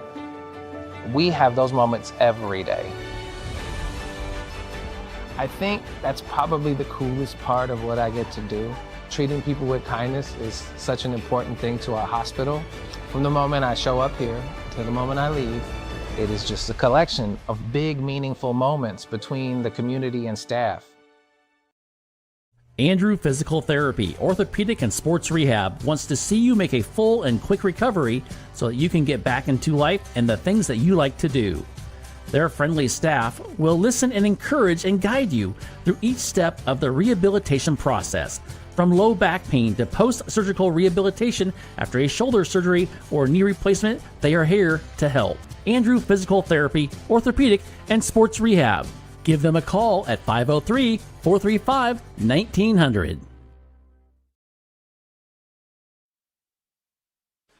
As we welcome back here to Workman Stadium, Brian Erickson along with Jeff Ivey here on AM 1260 KLYC, and we are still in our weather delay, which has affected a lot of different schools' football games around the area. So we're not the only one. A couple of the ones that we can get information on are really interesting. Is we've got the Salem School, South Salem and North Salem. Of course, yeah, that is interesting for me, but let's see if they have updated that as well, because that was, I really want to say they're having a couple delays there. Let's see. Officially, okay, now South Salem and North Salem game has been suspended, and so the South Salem-North Salem game is suspended officially. Let's see. Another huge bolt of lightning just came back on as they headed out to the field at about 9:13, 9:12 when they had theirs. So that game is, I'll see if I have a score for it. They didn't give us a score, but that game, our game is still going on. Our game is tied at 13. A lot on the line here, first game of the season. But we'll have to see if we get them back in here. We've got West and West and Sprague. Looks like they may be postponed as well. McKay and South Albany postponed in the first quarter, as we mentioned earlier. So lots of interesting stuff. So 3:41 to go in our ball game, 13-13. And so as we get ready to hopefully get the players back out here, and they could be coming out here any moment, as 9:13 was our official thing. So let's see. I'm trying to see if they are getting them to come out here yet. I don't see them. We have 3:41 to go, as I said, here in the fourth quarter. Just a reminder, we have Oregon State football on the air here on KLYC tomorrow. Pregame show is at 5:30, and we have kickoff at 7:30-ish tomorrow for Oregon State Beaver football here on AM 1260 KLYC. So we're at 9:42. We see the players coming onto the field over on the far side for Westview. And that's a good sign, as they will be looking like we're going to start playing this ball game here very shortly. I'm not sure how much the warm-up is, but how much time do we have for warm-ups? Do you know? 3 minutes for warm-up time? No, so we don't know? Okay. All right, so we're looking maybe a few minutes here. Okay. And we see Westview now coming out from the far side. And McMinnville has yet to come out here. But looks like we're going to be a few minutes away from playing here. So that's a good thing, as we are at 9:43. We're now 30 minutes away from our delay. We're not like the old TBSs. They would just send it back, to some rerun of, what did they use? Kojak or something like that. What did TBS play? They used to send that back, and Jeff might remember. And then they would say delay, and then they come back in. But we will get ready here in a few minutes, and it'll be interesting to see how it really comes together, as you have the Grizzlies, who struggled offensively. Defensively, they've shown some good things, as we have our Grizzlies coming out now. And there's enough fans here still. You can hear them, which is a great sign, as the Grizzlies have come out as well. And so we're going to have some football here, folks. It's going to be a few minutes away, but we are going to have some football and get things going. And we're only, they say, about 3 minutes away. So I can see us starting here in about 2.5 minutes. Glad you've stayed with us here on AM 1260 KLYC and also YamHillToday.com. As Grizzlies are in the center of the field, getting ready to warm up. And you got Sullivan down here in the sideline. And we are just a few moments away. Resetting what we have going on here. We're tied at 13. 3:41 left to go in the ball game. And now can the Grizzlies step up and make something happen? Can they come up and make this game theirs? Or are they going to let Westview dominate? Now, how these guys come out after the break is going to be interesting. It's going to be very interesting to see which team comes out the strongest. And really, there wasn't much of a warm-up for the Grizzlies. Westview just kind of walking up and down and swinging their legs up and there. It's not much of a warm-up there either, so I'm not sure if we needed that much of a warm-up, Jeff. But, I was just saying to myself as you come back in here, TBS, they used to go to, like, Kojak or something. I don't know. Yeah, we didn't have that? Yeah. I mean, Gilligan's Island, something. Yeah, I mean, something. I just thought it was interesting. Pete Warren and who was the other guy? Probably Harry Carey or Skip Carey. Pete Van Warren and Skip Carey, I think, maybe were the two guys that I remember in the 80s. I saw the team when I was downstairs. They were warming up kind of behind us a little bit. back in the paddock area. Oh, yeah, just kind of hanging out. Yeah. Just trying to get ready. Yeah, got to you get know. loose. And then that's the thing. I mean, how much can you really do? You have the officials talking to the athletic director, Ryan McGurven, over there on the far side as well. They're just going to make sure that we've got everything set up. And that's safe. I know you were gone, but you were getting the antennas and making sure they were clean and one dry and everything up there. Exactly. The North Salem South Salem game postponed as they had more lightning come as they came out there. So that has officially been postponed. Till when? Don't know. Tomorrow or? I'm gonna hope maybe tomorrow we have something to do in the morning. In the morning, not because you want to do it in the morning. I'm excited. Game time. Because we need to get more football in. Oh my! Jeff's just looking at me with that look. That look. That's game 1. It is. That look usually doesn't come out till like week 7 or 8. Sometimes week 5. Yeah, well, But game 1, we got it. Come on. We're in bonus time now. We're in extra time. This is free football. Well, yeah, I guess. Not really, because it's still guess. the rest of the game. I guess. Yeah, they're all getting. I'm glad that they give them time to warm up, and because safety is the big key here for these guys and the officials and the people in the far stands on the lightning rod over there. That is the aluminum stands, and granted, a lot of people left over there, and I can't say that I blame them. Yeah. A lot of people on this side though, Brian, undercover. Yeah. So that was good to see that a lot of people did stay, and I'm thankful for that. And you can see here on the radar. We got a little bit down here over your house, so hopefully that's going to take more than 3 minutes and 41 seconds to get here. Well, don't still get your camera out, your flash bulbs or anything else. Yeah, exactly. Make sure that nobody from the Oregonian or the News Register or the Newburgh Graphic or any of those has a big flash on their camera. All We right. don't want that. Okay, here we go. Let's do a little quite, reset. But a reset would be great right now. 13-13. Tie ball game. We're in the fourth quarter. Been in the fourth quarter for about 45 minutes. 3:41 left to go. Westview has the ball. I believe they're going to have a backup quarterback in on this play. See if they try and sneak in their starter, though. Let's see. Nope, number 12 is out there, so good for them. They got the ball deep. They're on the 10-yard line, 2nd and 3. McMinnville's defense needs a couple big plays here to get the ball back. As I mentioned, 3:41 to go in the ball game. All righty, Here we go. And you get your backup quarterback in, Jeff. That is huge for them. They're going to do a handoff, Nice. and a big play in the backfield. Who is that?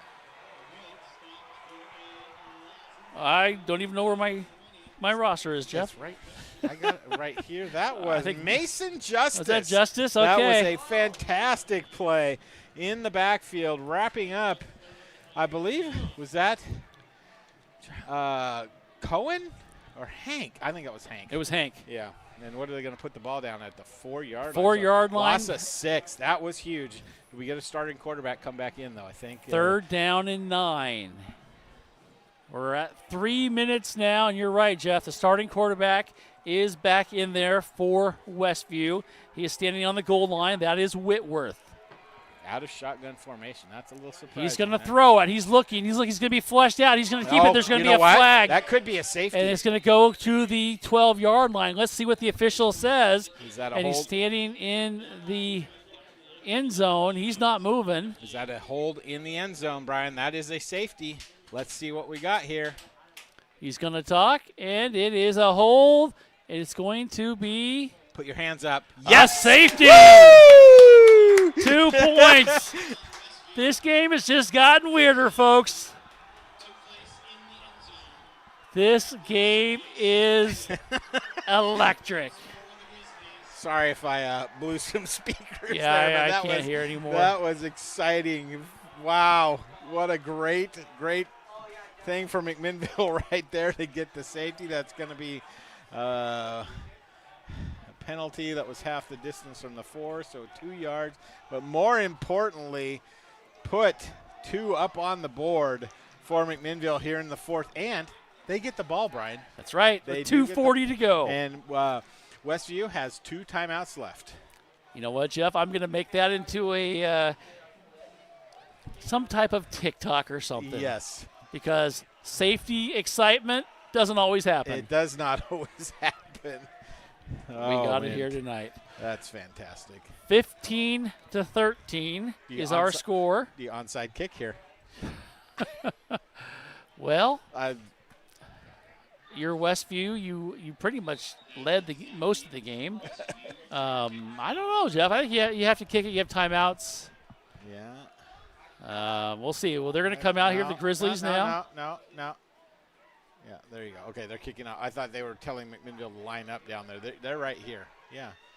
You're going that way, gentlemen. There you go. Okay. There we go. Officials got it all figured out now. Players. Because how often do you practice this in your 2 or 3 weeks before football season? Unfortunately, not enough. Okay, they're trying to tell them to come up here. Yes, definitely bring them up because there's a little soft gap there. Yeah, there you go. There you go. Oh, right there in the hole. Well, let's see what happens. The dribbler, I mean, I could see it go right between 34 and the other gentleman right on the hash line at the 30. Here comes Whitworth now with the kick. He's going to kick it away. You got to go get it. They need to go get it. And it's just going to bounce into the end zone.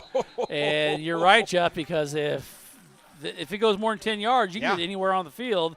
You got to remember that. And you just can't assume. You could kind of tell that the special teams from McMinnville was like, We're do good. I have to go get it? Yes, you do. So now you got 2:40 to go. Yep, up by 2. You're up by 2. You're McMinnville. You just need to gain some yards, get a couple first downs. You're going to have timeouts being taken. Yep. And run your offense. Run the offense. And you're probably going to see Kane Sullivan run. That's the key word there. Get it. Kane a couple years ago had the propensity to get the ball away from his body, if you remember when he was running. He needs to tuck that, get that right in there on the chest as he's running with the football. So let's see what type of senior leadership we're going to get here. Donahue is in the backfield with Sullivan. 2:40 to go. Here we go. Sullivan, he's going to keep it himself. He's going to go right up the middle, going to spin, going to go across the 26-yard line, and it's going to be a nice pickup there. 6.5 yards, maybe 7 there by Kane. Yep. And I'm a little surprised there that Westview doesn't take a timeout, but maybe because he got 7 yards on the play. Right. They don't want to burn him this side of another first down, potentially. Let's see. Maybe they're hoping to maybe blitz here to get a stop, and let's see if the Grizzlies decide that's what they're going to do and try to counteract that. Watch for the pinch down into the A gaps here, Brian, by those defensive front. Sullivan taking as much time as he can. We're under 2 minutes to play in the ball game now. Grizzlies lead 15-13. Donahue gets it. He's going to go around the right side, and he's going to be short, I think. Close. It is going to be close. Let's see. On this side, he does have it, first down. It is going to make it. And that wasn't what I saw. It was. Was that lightning?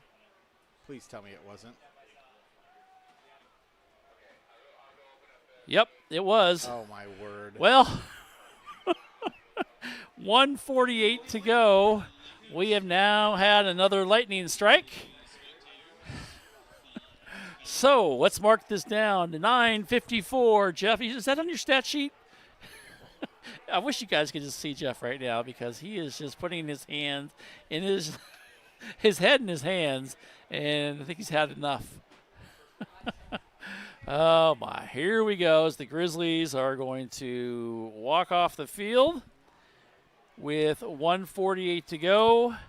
And then Westview is also going to walk up on the other side.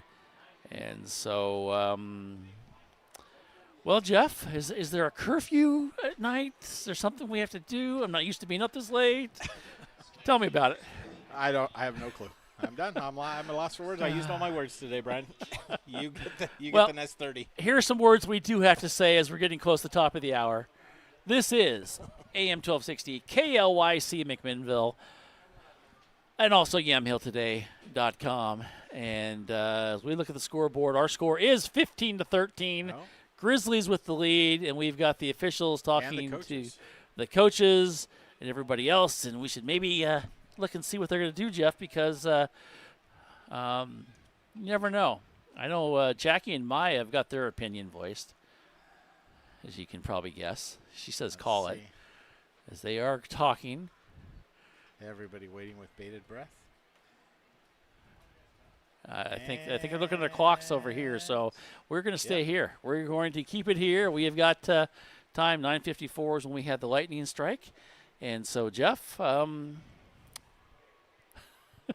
go ahead and take a break, and we'll come back and we will break down something here on AM 1260 KLYC and YamHillToday.com. Our score 15-13. Grizzlies in the lead. We'll be back right after this. McMinnville Les Schwab is a proud sponsor of Grizzly football on Yamhill today. When you shop at Les Schwab, they promise you the best tire value. This means you get free peace of mind protection and free lifetime tire and mileage care included in your purchase. McMinnville Les Schwab. They want to be the neighbor down the street you know and trust. We thank McMinnville Les Schwab for their support of McMinnville Grizzly football. Transitions in life. Sometimes it's difficult. When a loved one leaves us, Macy & Son is there for you, a trusted friend for 5 generations in Yamhill County. At that time, you have lots of questions and you need someone to walk with in every step of the way. Burial or cremation and a myriad of other options, let Macy & Son walk that journey with you. Macy & Son McMinnville. Give them a call, 503-472-6151. Andrew Physical Therapy, Orthopedic and Sports Rehab wants to see you make a full and quick recovery so that you can get back into life and the things that you like to do. Their friendly staff will listen and encourage and guide you through each step of the rehabilitation process, from low back pain to post-surgical rehabilitation after a shoulder surgery or knee replacement. They are here to help. Andrew Physical Therapy, Orthopedic and Sports Rehab. Give them a call at 503-435-1900. All righty, as we come back here, Brian Earslong, Jeff Ivey, and we are here in a weather delay times 2 now, because our second one is we have a 10:20 return to the field by the teams. 1:48 to go, and, well, we're going to give you some scores, and we've done most of that already, and unfortunately, a lot of the scores have also had postponements in them, just like ours have, which is kind of crazy, but it is that time of the year where we get these fun things that pass through, and it is definitely passed through here tonight. And Jeff did call that we thought we were out in the clear, but unfortunately it didn't come to fruition. So unfortunately, but we are here, and we will be back at 10:20, and some scores for you to pass along. Dayton, and I think this is final. Yes, it is. They defeated Warrenton 16-14. So go Warriors. Big victory there. Dayton Pirates and Elmira, they were in the fourth quarter. I don't know if they're dealing with the same thing as we are. It's not too far away from us. Taft all over Cresswell, 49-0. And going to check some other scores from around the area. I told you about McKay, South Albany. We think that is actually a postponement as well.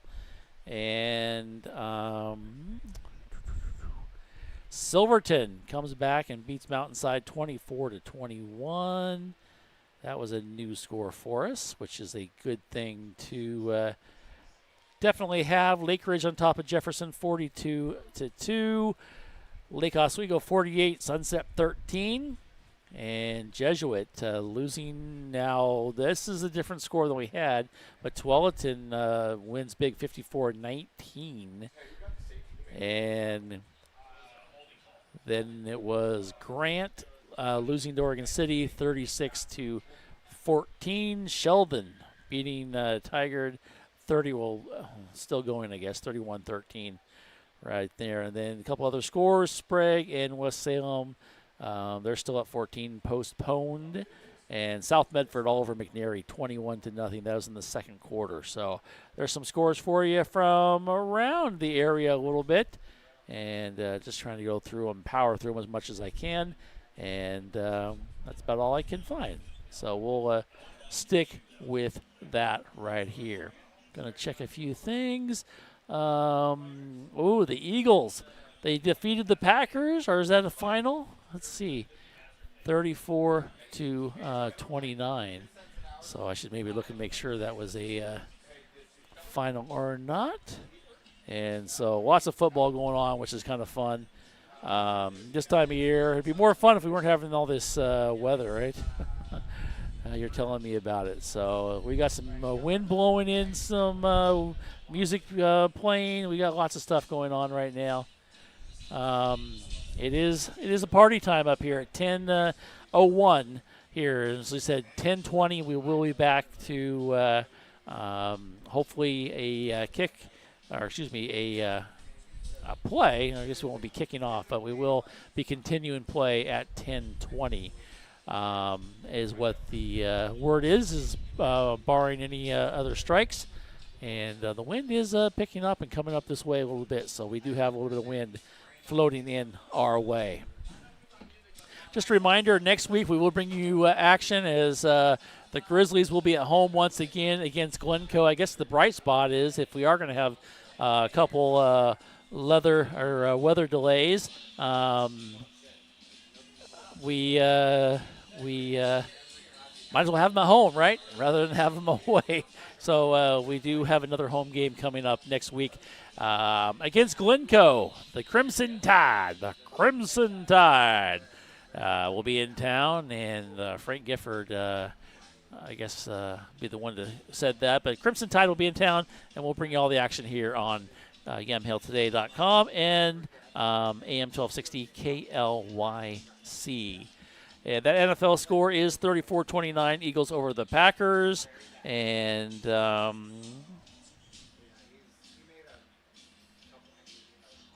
let's see. Not sure. You got me going off in different directions there. Too many hands trying to get things done, it seems like right now. But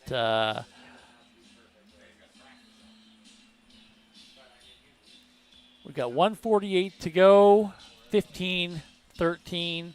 Grizzlies in the lead thanks to that big safety. So the safety made it 15-13. Hold in the end zone. So that is a huge play, and it really made the Grizzlies energetic. It's just something that happened, and I think it was just because of the great defense and just everything else, that the defensive line just came running in there and just really made this offense look like, oh, I got to do something, and so they did. And unfortunately, they held, and because of the hold, they ended up getting that penalty. So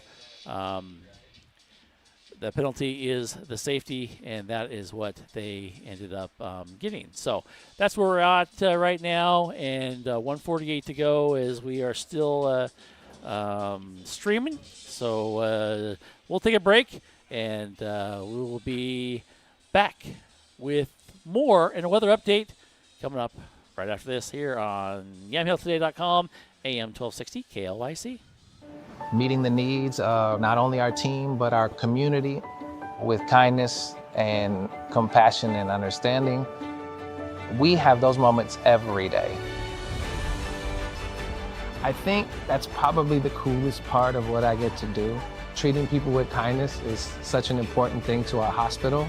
From the moment I show up here to the moment I leave, it is just a collection of big, meaningful moments between the community and staff. Are you looking to spend less and get more on your next vehicle? At Chuck Colvin Ford Nissan, they've got you covered. As McMinnville's premier Ford and Nissan dealership, they offer a wide selection of new and used cars, trucks, and SUVs, all in a stress-free, customer-first environment. Their motto, big enough to serve you, small enough to care, means you'll enjoy the convenience of a large dealership with the personal touch of a local business. Visit Chuck Colvin Ford Nissan at McMinnville today or call 503-376-9650. Chuck Colvin Ford Nissan. McMinnville Les Schwab is a proud sponsor of Grizzly football on Yamhill today. When you shop at Les Schwab, they promise you the best tire value. This means you get free peace of mind protection and free lifetime tire and mileage care included in your purchase. McMinnville Les Schwab. They want to be the neighbor down the street you know and trust. We thank McMinnville Les Schwab for their support of McMinnville Grizzly football. Hello everyone, I'm Jacob Fairbank. I'm our offensive lineman for McMinnville Grizzlies. When I shop for Costco items, there's only one store for me. It's that Big Box Returns. I shop there, and so should you. Hey, Big Box Returns is open every Saturday and Sunday, 9 to 5. We are located right across the street from the Yamhill County Fairgrounds. Come on down and see us.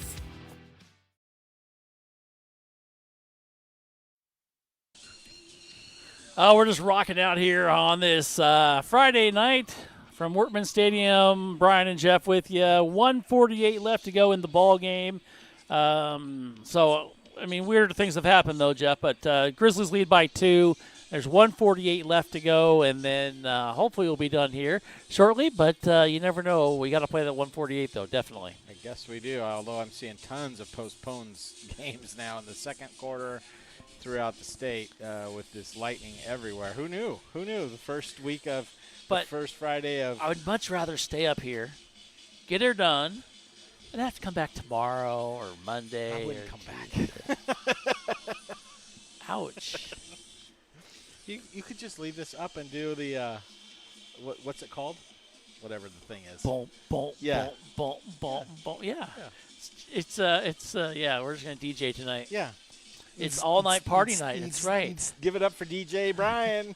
Yo. DJ Erickson. Oh, yeah. Yeah, there's lots of postponed games now that look like they've been postponed. It's interesting. I wonder what is going to happen with those Salem schools, the games in Salem. I don't know. It'll be interesting to see. I mean, you can't really make them up, and it doesn't really happen that often. So it's kind of interesting. They actually postponed them, to be honest with you. Yeah. So usually you just wait it out, right? Yeah. So it must have been bad. Like maybe we got the remnants of it or something. I guess. You think we would have seen some of it, though. Yeah. Oh, well. Yeah. Well, as we said, 1:58 to go. 1:48 to go. I'm going to add time on the clock. It is 15-13. Norm, of course, I was talking about next week, the Glencoe Crimson Tide going into town. Not quite the Alabama Crimson Tide, or at least they haven't been in recent years. Not lately. Not in recent years. But Keith Jackson is who Norm was telling me because. But did McMinnville? You know what? Yeah. I'm going to look. We're going to go back in the time machine here. We're going to see what happened. What happened last year's game with McMinnville and the Crimson Tide. I want to say McMinnville may have lost. I know what happened. I'm not going to tell you. I'm going to find it. Okay. Well, I think they might have lost. Glencoe? We should have went back and got We were at Glencoe up in that stadium. Yes, we were. And? See, it could be worse. We could be on the road. Yeah, they lost 55-35 last year. I remember a lot of points. Let's see. Kane Sullivan he was 11 of 20, 151 yards, 2 touchdowns, no interceptions, and he ran the ball for 94 yards. So he had a good game. He did. Gabe Blanco had a nice game receiving, 98 yards with a touchdown. Kellen Strong had 4 receptions for 36 yards and dose touchdowns. So here, Jeff, before we get ahead, how about this? Okay. Let's jump forward to a year to today. A year from today? No, like a year from then. Okay. To today. Yes. Let's go ahead and do stats now. Okay. Good idea. What do you think? Let's do it. We've only done this one other time. The shortest post-game show Bingo. in history. Bingo. Of our broadcast of the Erickson Sports Network. Is it still the Erickson Sports Network? It is the Erickson Sports Network. I can't remember. Yes, Okay, let's do something. Well, it's 15-13. That really is the stat you need to know. Okay, but there's 1 minute and 48 seconds left to go, and we've got another roughly 10 minutes before the players can come out. So looking at the statistics as they are with 1 minute and 48 to go, McMinnville has 13 first downs. Westview has 8. 314 total yards on 49 plays for McMinnville. It's 6.4 yards per play. 157 yards for Westview on 43 plays. That's 3.7 yards per play. Passing only 39 yards tonight on 4 of 12 passing for McMinnville. just about 10 yards per attempt or per completion. Westview has a 10 of 20 passing, 130 yards, 13 yards per attempt. Rushing, this is where McMinnville is just dominating, and their defense is dominating. 275 yards on the ground on 37 attempts. That's 7.4 yards per carry. They've only given up 27 yards on 23 attempts for 1.2 yards per carry. McMinnville, since the first half, they had 4 penalties in the first half. They've had none since. And penalties have really helped hurt Westview. 9 for 92. The most important penalty was that holding in the end zone that gave McMinnville 2 points and the lead late in the ballgame. 2 turnovers for McMinnville, both fumbles. 1 interception thrown by Westview Wildcats. 4 punts for McMinnville, only a 22-yard average. Only a 22-yard average for McMinnville.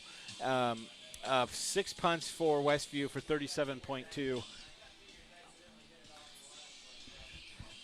yards.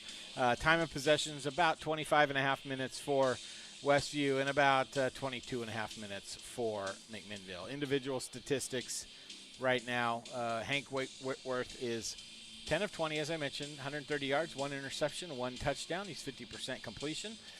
Xander Kikakualea has carried the ball 13 times for 23 yards, 1 touchdown, averaging 1.8 yards per carry. Quarterback Hank Whitworth has carried the ball 3 times for 7 times. I got these statistics backwards in my mind. So 7 carries, 3 yards, 0.4 yards per carry. Cohen Trump, 2 carries for 7 yards.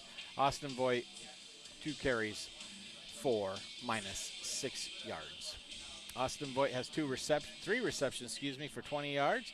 Dylan Velasco, he had all of his receptions in the first half, 78 yards, 4 receptions, 1 touchdown. Peyton Reed has 2 receptions for 20 yards. And Cohen Trump has 1 reception for 12 yards. On the McMinnville side of the ball, Kane Sullivan, he's, to be honest, struggled tonight throwing the ball.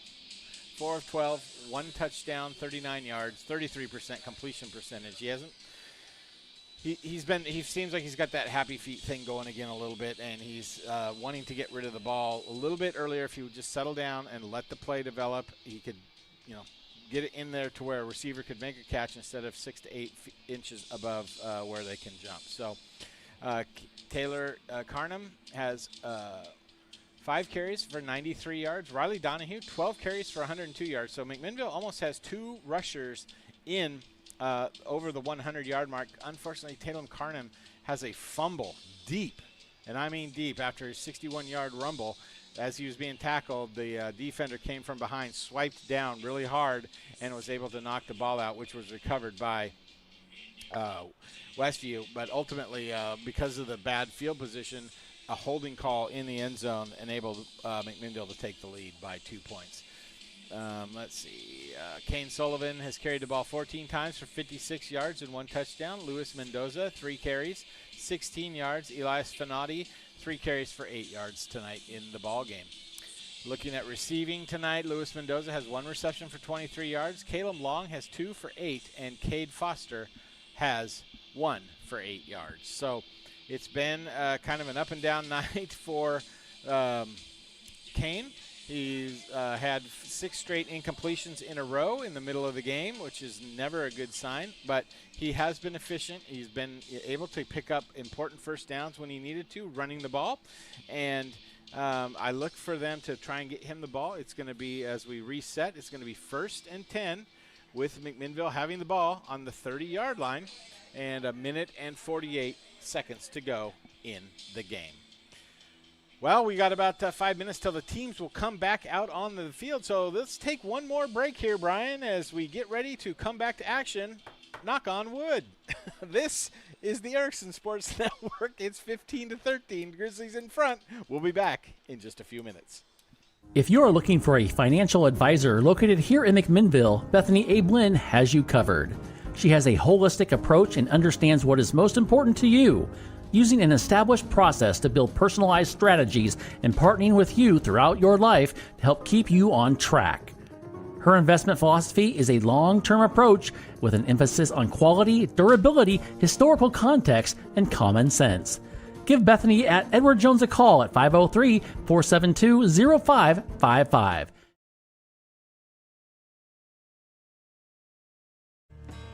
McMinnville Les Schwab is a proud sponsor of Grizzly football on Yamhill today. When you shop at Les Schwab, they promise you the best tire value. This means you get free peace of mind protection and free lifetime tire and mileage care included in your purchase. McMinnville Les Schwab. They want to be the neighbor down the street you know and trust. We thank McMinnville Les Schwab for their support of McMinnville Grizzly football. As we come back, Brian and Jeff here. And Jeff, we are here, and this is in the middle of our second delay. 1:48 to go. Our score is 15-13. So this is our second delay, and we will have teams back out in 4 minutes. So we've got the Westview team getting ready to run out on the field, and if you can just see the commentary on the texting, it's quite hilarious. So Good times. yes, it is. So as they're getting ready to come out on the field, but our score is 15-13. Grizzlies in the lead, Jeff. That is huge. It's big. I do have a Dayton score from an hour ago, if you'd like to know. It's 14-6 over Elmira. I'm efforting still. You are. I'm That's a good efforting thing. channels. You are. Regis, number 8, Regis 26 over Klaxkanine 14. I was in the third quarter an hour ago. And a lot of these things, a lot of the games too, we don't know if they're stopped, if they're not. I'm starting to see some things about the West Salem Sprague game has been postponed, similar to the North Salem game. Can you see about when they say postponed? It said. When are we going to play? Yeah. I want to know if I'm going to fill my Saturday up tomorrow. I'm free till 7:30 tomorrow. It was on the radio, is what they said was called off for tonight. They didn't make a statement. Let's see. Yeah. That's okay. We're gonna be here. We're gonna be here all night. We're gonna be here, whatever it takes, man. This is great. This is what it's all about. Is it? Yeah, sure, whatever. No, it's fun. It is. It could be worse. It's new. It could be worse. Yamhill Carlton 41-6 final over Scio. Okay. So now we have the officials over here meeting with the athletic director. Corvallis and Southridge game called due to weather. No word if it will resume. That was an hour ago. Lightning delay at Dayton with 9:21 to go. That was 59 minutes ago. That's probably when ours first hit. Yeah. And then we've had another one since. So Let's see. we are 1:48 to go. I know we keep saying it, but we got to. We got the wind blowing, swirling in. Our weatherman Jeff has given us a bunch of weather updates, and he told us we were in the clear, and 5 minutes later. Well, I said they got to play because I said there was something down in Amity, didn't I, over your house? You did. So I was like, come on, take some knees and just run. Yeah. Oh, Dayton got the final in 6 minutes ago. Yeah. They got 34-12 over Elmira. So that's my most recent updates. Let's see if Preps has anything, though. That's always a good. Just a reminder, we'll have you next week live here at AM 1260 and yamhilltoday.com. Glencoe in town, and we're going to try to get this one in as the officials are getting ready. And about a minute, they should be letting the other. Tiger trying to make a comeback. 31-13 against Sheldon, heading to the fourth. Oh, Jeff, can you appreciate the music they're playing now in the PA? Thunderstruck. Yes. Yeah. Yeah, a lot of end of threes about 15 minutes ago. So I don't think we're the only ones just getting into the fourth quarter. Yeah. Yep. 19 minutes ago, West Salem and Sprague just went into another lightning delay. Yeah. Well, we got the Grizzlies coming back out. We have Westview coming back out, and I think this is going to be a lot quicker warm up. You think? Well, I think but yes. I don't know though. There might be a mandatory. Yeah, mandatory 5-minute warm up or something. Yeah, well, it wasn't 5 minutes the first time. They're still in the first half with the Sprague West Salem game. Yeah, 30 seconds to go. Another lightning strike happened in the first half. So I don't know if they're gonna finish that one tonight.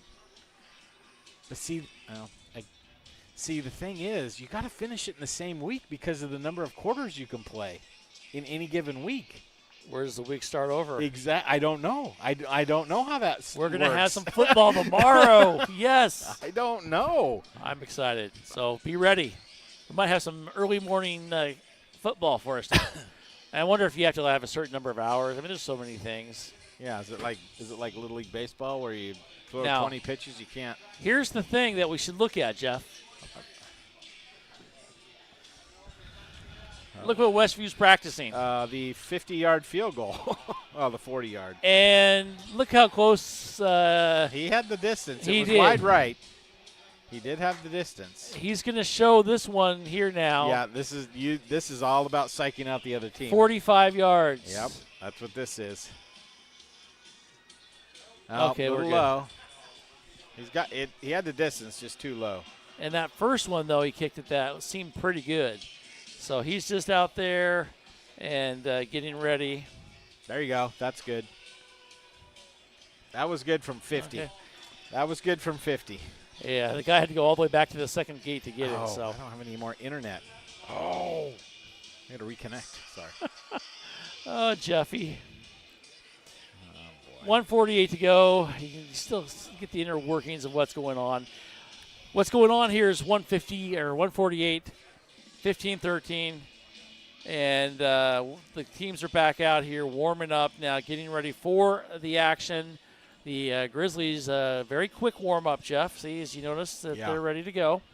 They want to get this going. Let's get it going.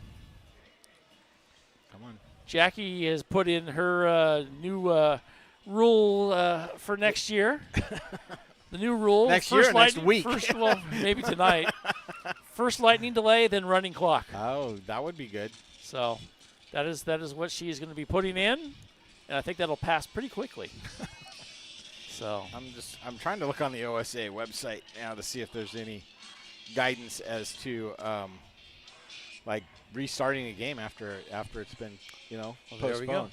There we go, and that'll be something that we can talk about in the post-game show.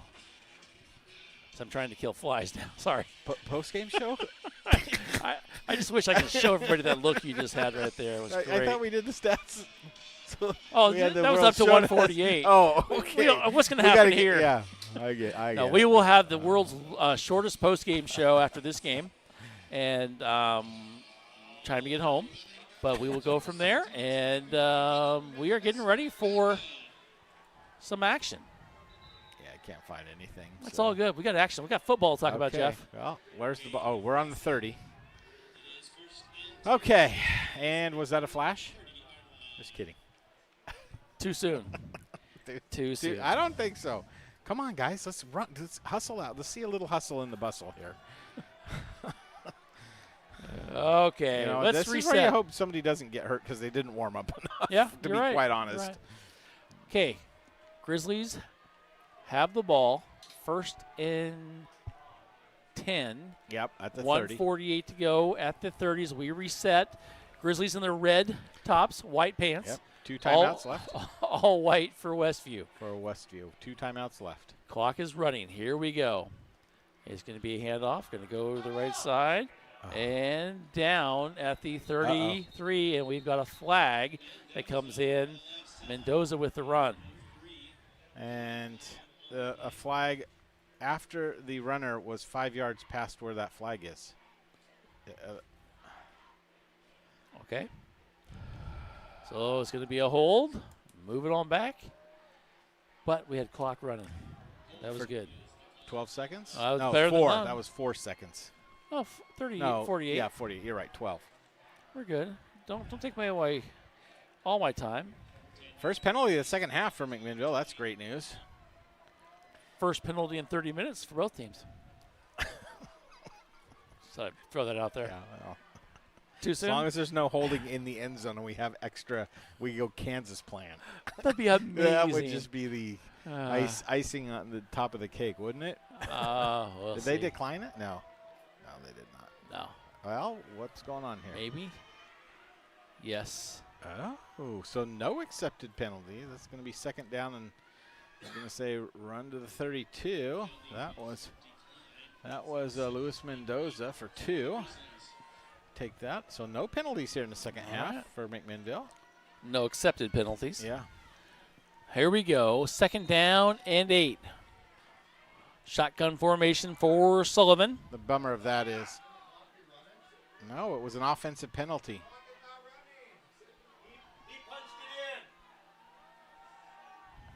It was an offensive penalty. Well, oh boy.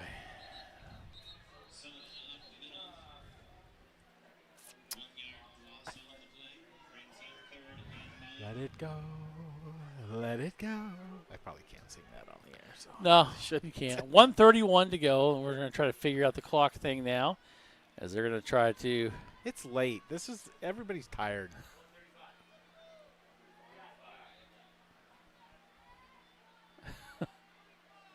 All right, they're just trying to fix that up. 1 second off the clock for that play. And 1 second. They are going to have a timeout. We're going to keep it right here. We are going to leave it right here. How was that 1 second? Don't even know, Jeff. So 1:35 to go, 15-13. Timeout. Grizzlies have the ball, and Jeff, now we're looking at a 3rd and long 9. Long 8, short 9. You got 1:35 left. There's some time left. Yeah, and they're going to call their other timeout if you don't get the first down. So you're going to be punting with probably 1 minute and 30 seconds left. If this play goes like the last play, where 1 second goes off the clock. All righty, here we go. As they come out here now, Grizzly offense need to make something happen on 3rd and 8. Shotgun formation. Low snap. Sullivan has trouble with the snap. He's going to go forward. He's going to be sacked in the backfield. That's the worst thing that could have happened right there. And he loses, 2.5 yards? Back to the 28-yard line. And the timeout is taken with 1:29 to go. And now they're going to be punting. And Westview will have a chance here late in this ball game. Crazy. I'm thunderstruck. Don't stop believing. You could do a lot of those things. Yeah. I think thunderstruck is probably the appropriate one. Wow, wow. I probably shouldn't do that either. Anywho, I'm gonna have we'll have a large bill in the mail. I'll have an email by the time I get home. Exactly. Oh, well. As we have 1:29 to go, we're going to keep it right here as we are going to try to finish this one out as soon as possible. I think this goes in the record books for our longest broadcast. Pretty close. It's got to be 3.5 hours. I mean, well, we started at 6:45. Yeah. So what kind of bandwidth is this going to put on your free hotspot plan?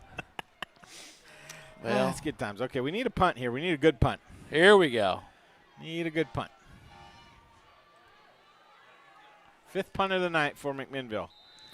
Averaging 20 yards per punt or so, just over. Punter stand back at the 13, low snap, but he gets it off. Not a good punt. And it's going to be picked up at about the 46-yard line. Goes across, and he's going to be hit in the backfield. Great play defensively. And coming in there and making the play of the night is Henry Seahaver. Nice and job, Jeff, Henry. That is a great job because that is what they needed to do. Because if he breaks away from Seahaver, he's going to get inside the side. Yeah, he's going to get inside the 40 on the other side. Now they're placed at the 46. Still not great, but they've got some work to do with 1:17 left to go in the ball game. And the Grizzlies on defense lead 15-13. Westview, wouldn't be surprised to see them try to work the middle once again. Yeah. Well, no timeouts, though, so that helps McMinnville, to be honest. But here we go. 1:17 to go. Figure maybe a run play here to start it, no? He's going to throw it. He's going to run. He's going to throw it across the middle. Has a receiver. It is caught inside the 40. He spins down. He's going to go out of bounds. That is not good. Down inside the 35-yard line. 1:09 to go. Good reception there by Austin Voigt. Mark him out at, the 35-yard line. So pickup of 19. And we saw them practicing those. The long field goal. Yep. This is going to be interesting as we come down. Peyton's a big guy, too. Big wide receiver. Big body out there. He's 6'6", 230-pound tight end. They listed him at tight end, but he split out wide a lot. Oh, what was that? I think he's just spiked the ball. Well, he was out of bounds, though. Not sure why he did that. He kind of looks runner, over. Yeah, the runner was out all the coaches are like, what are you doing? Yeah, second down. And so he's like, okay, just forget about it. Go, go, go. And, yeah, it's kind of interesting that he did that. And unfortunately for them, I mean, you got, a sophomore at the quarterback position. Yep. A little bit of inexperience there. Yeah, a lot of inexperience for sure. All right, here they come out there once again. Whitworth shotgun formation.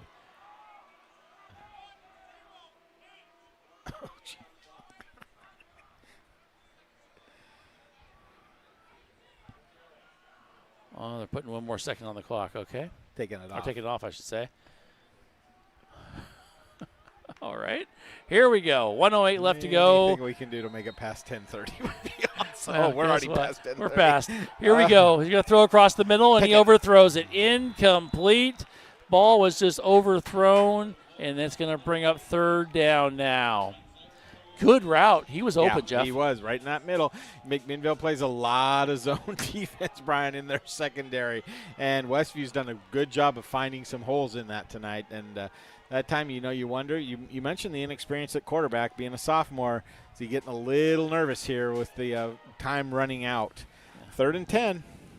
That spike coming up huge. It could. Because it would be second down now. Yeah. So we'll see what happens. They probably need to realistically get 10 more yards for that field goal. Yeah, for an attempt, yeah. Yeah. Trips on the far side for Westview. As they come out, and he's going to look to the far side, throw across the middle, incomplete. He had two receivers there. The first one was the closest and the most wide open. Yep. Threw it in between them. I thought he was going to go to the tight end, who kind of did a little under route that about 5 yards out into the flat. I thought Peyton Reed was open, but he pulled it down and went to the middle. And like you say, there were two wide receivers there, but nobody could come up with the ball. So here's the ball game basically for McMinnville. They're not. Are they? Oh, they're going to try a field goal. Yes, they are. All right. 50.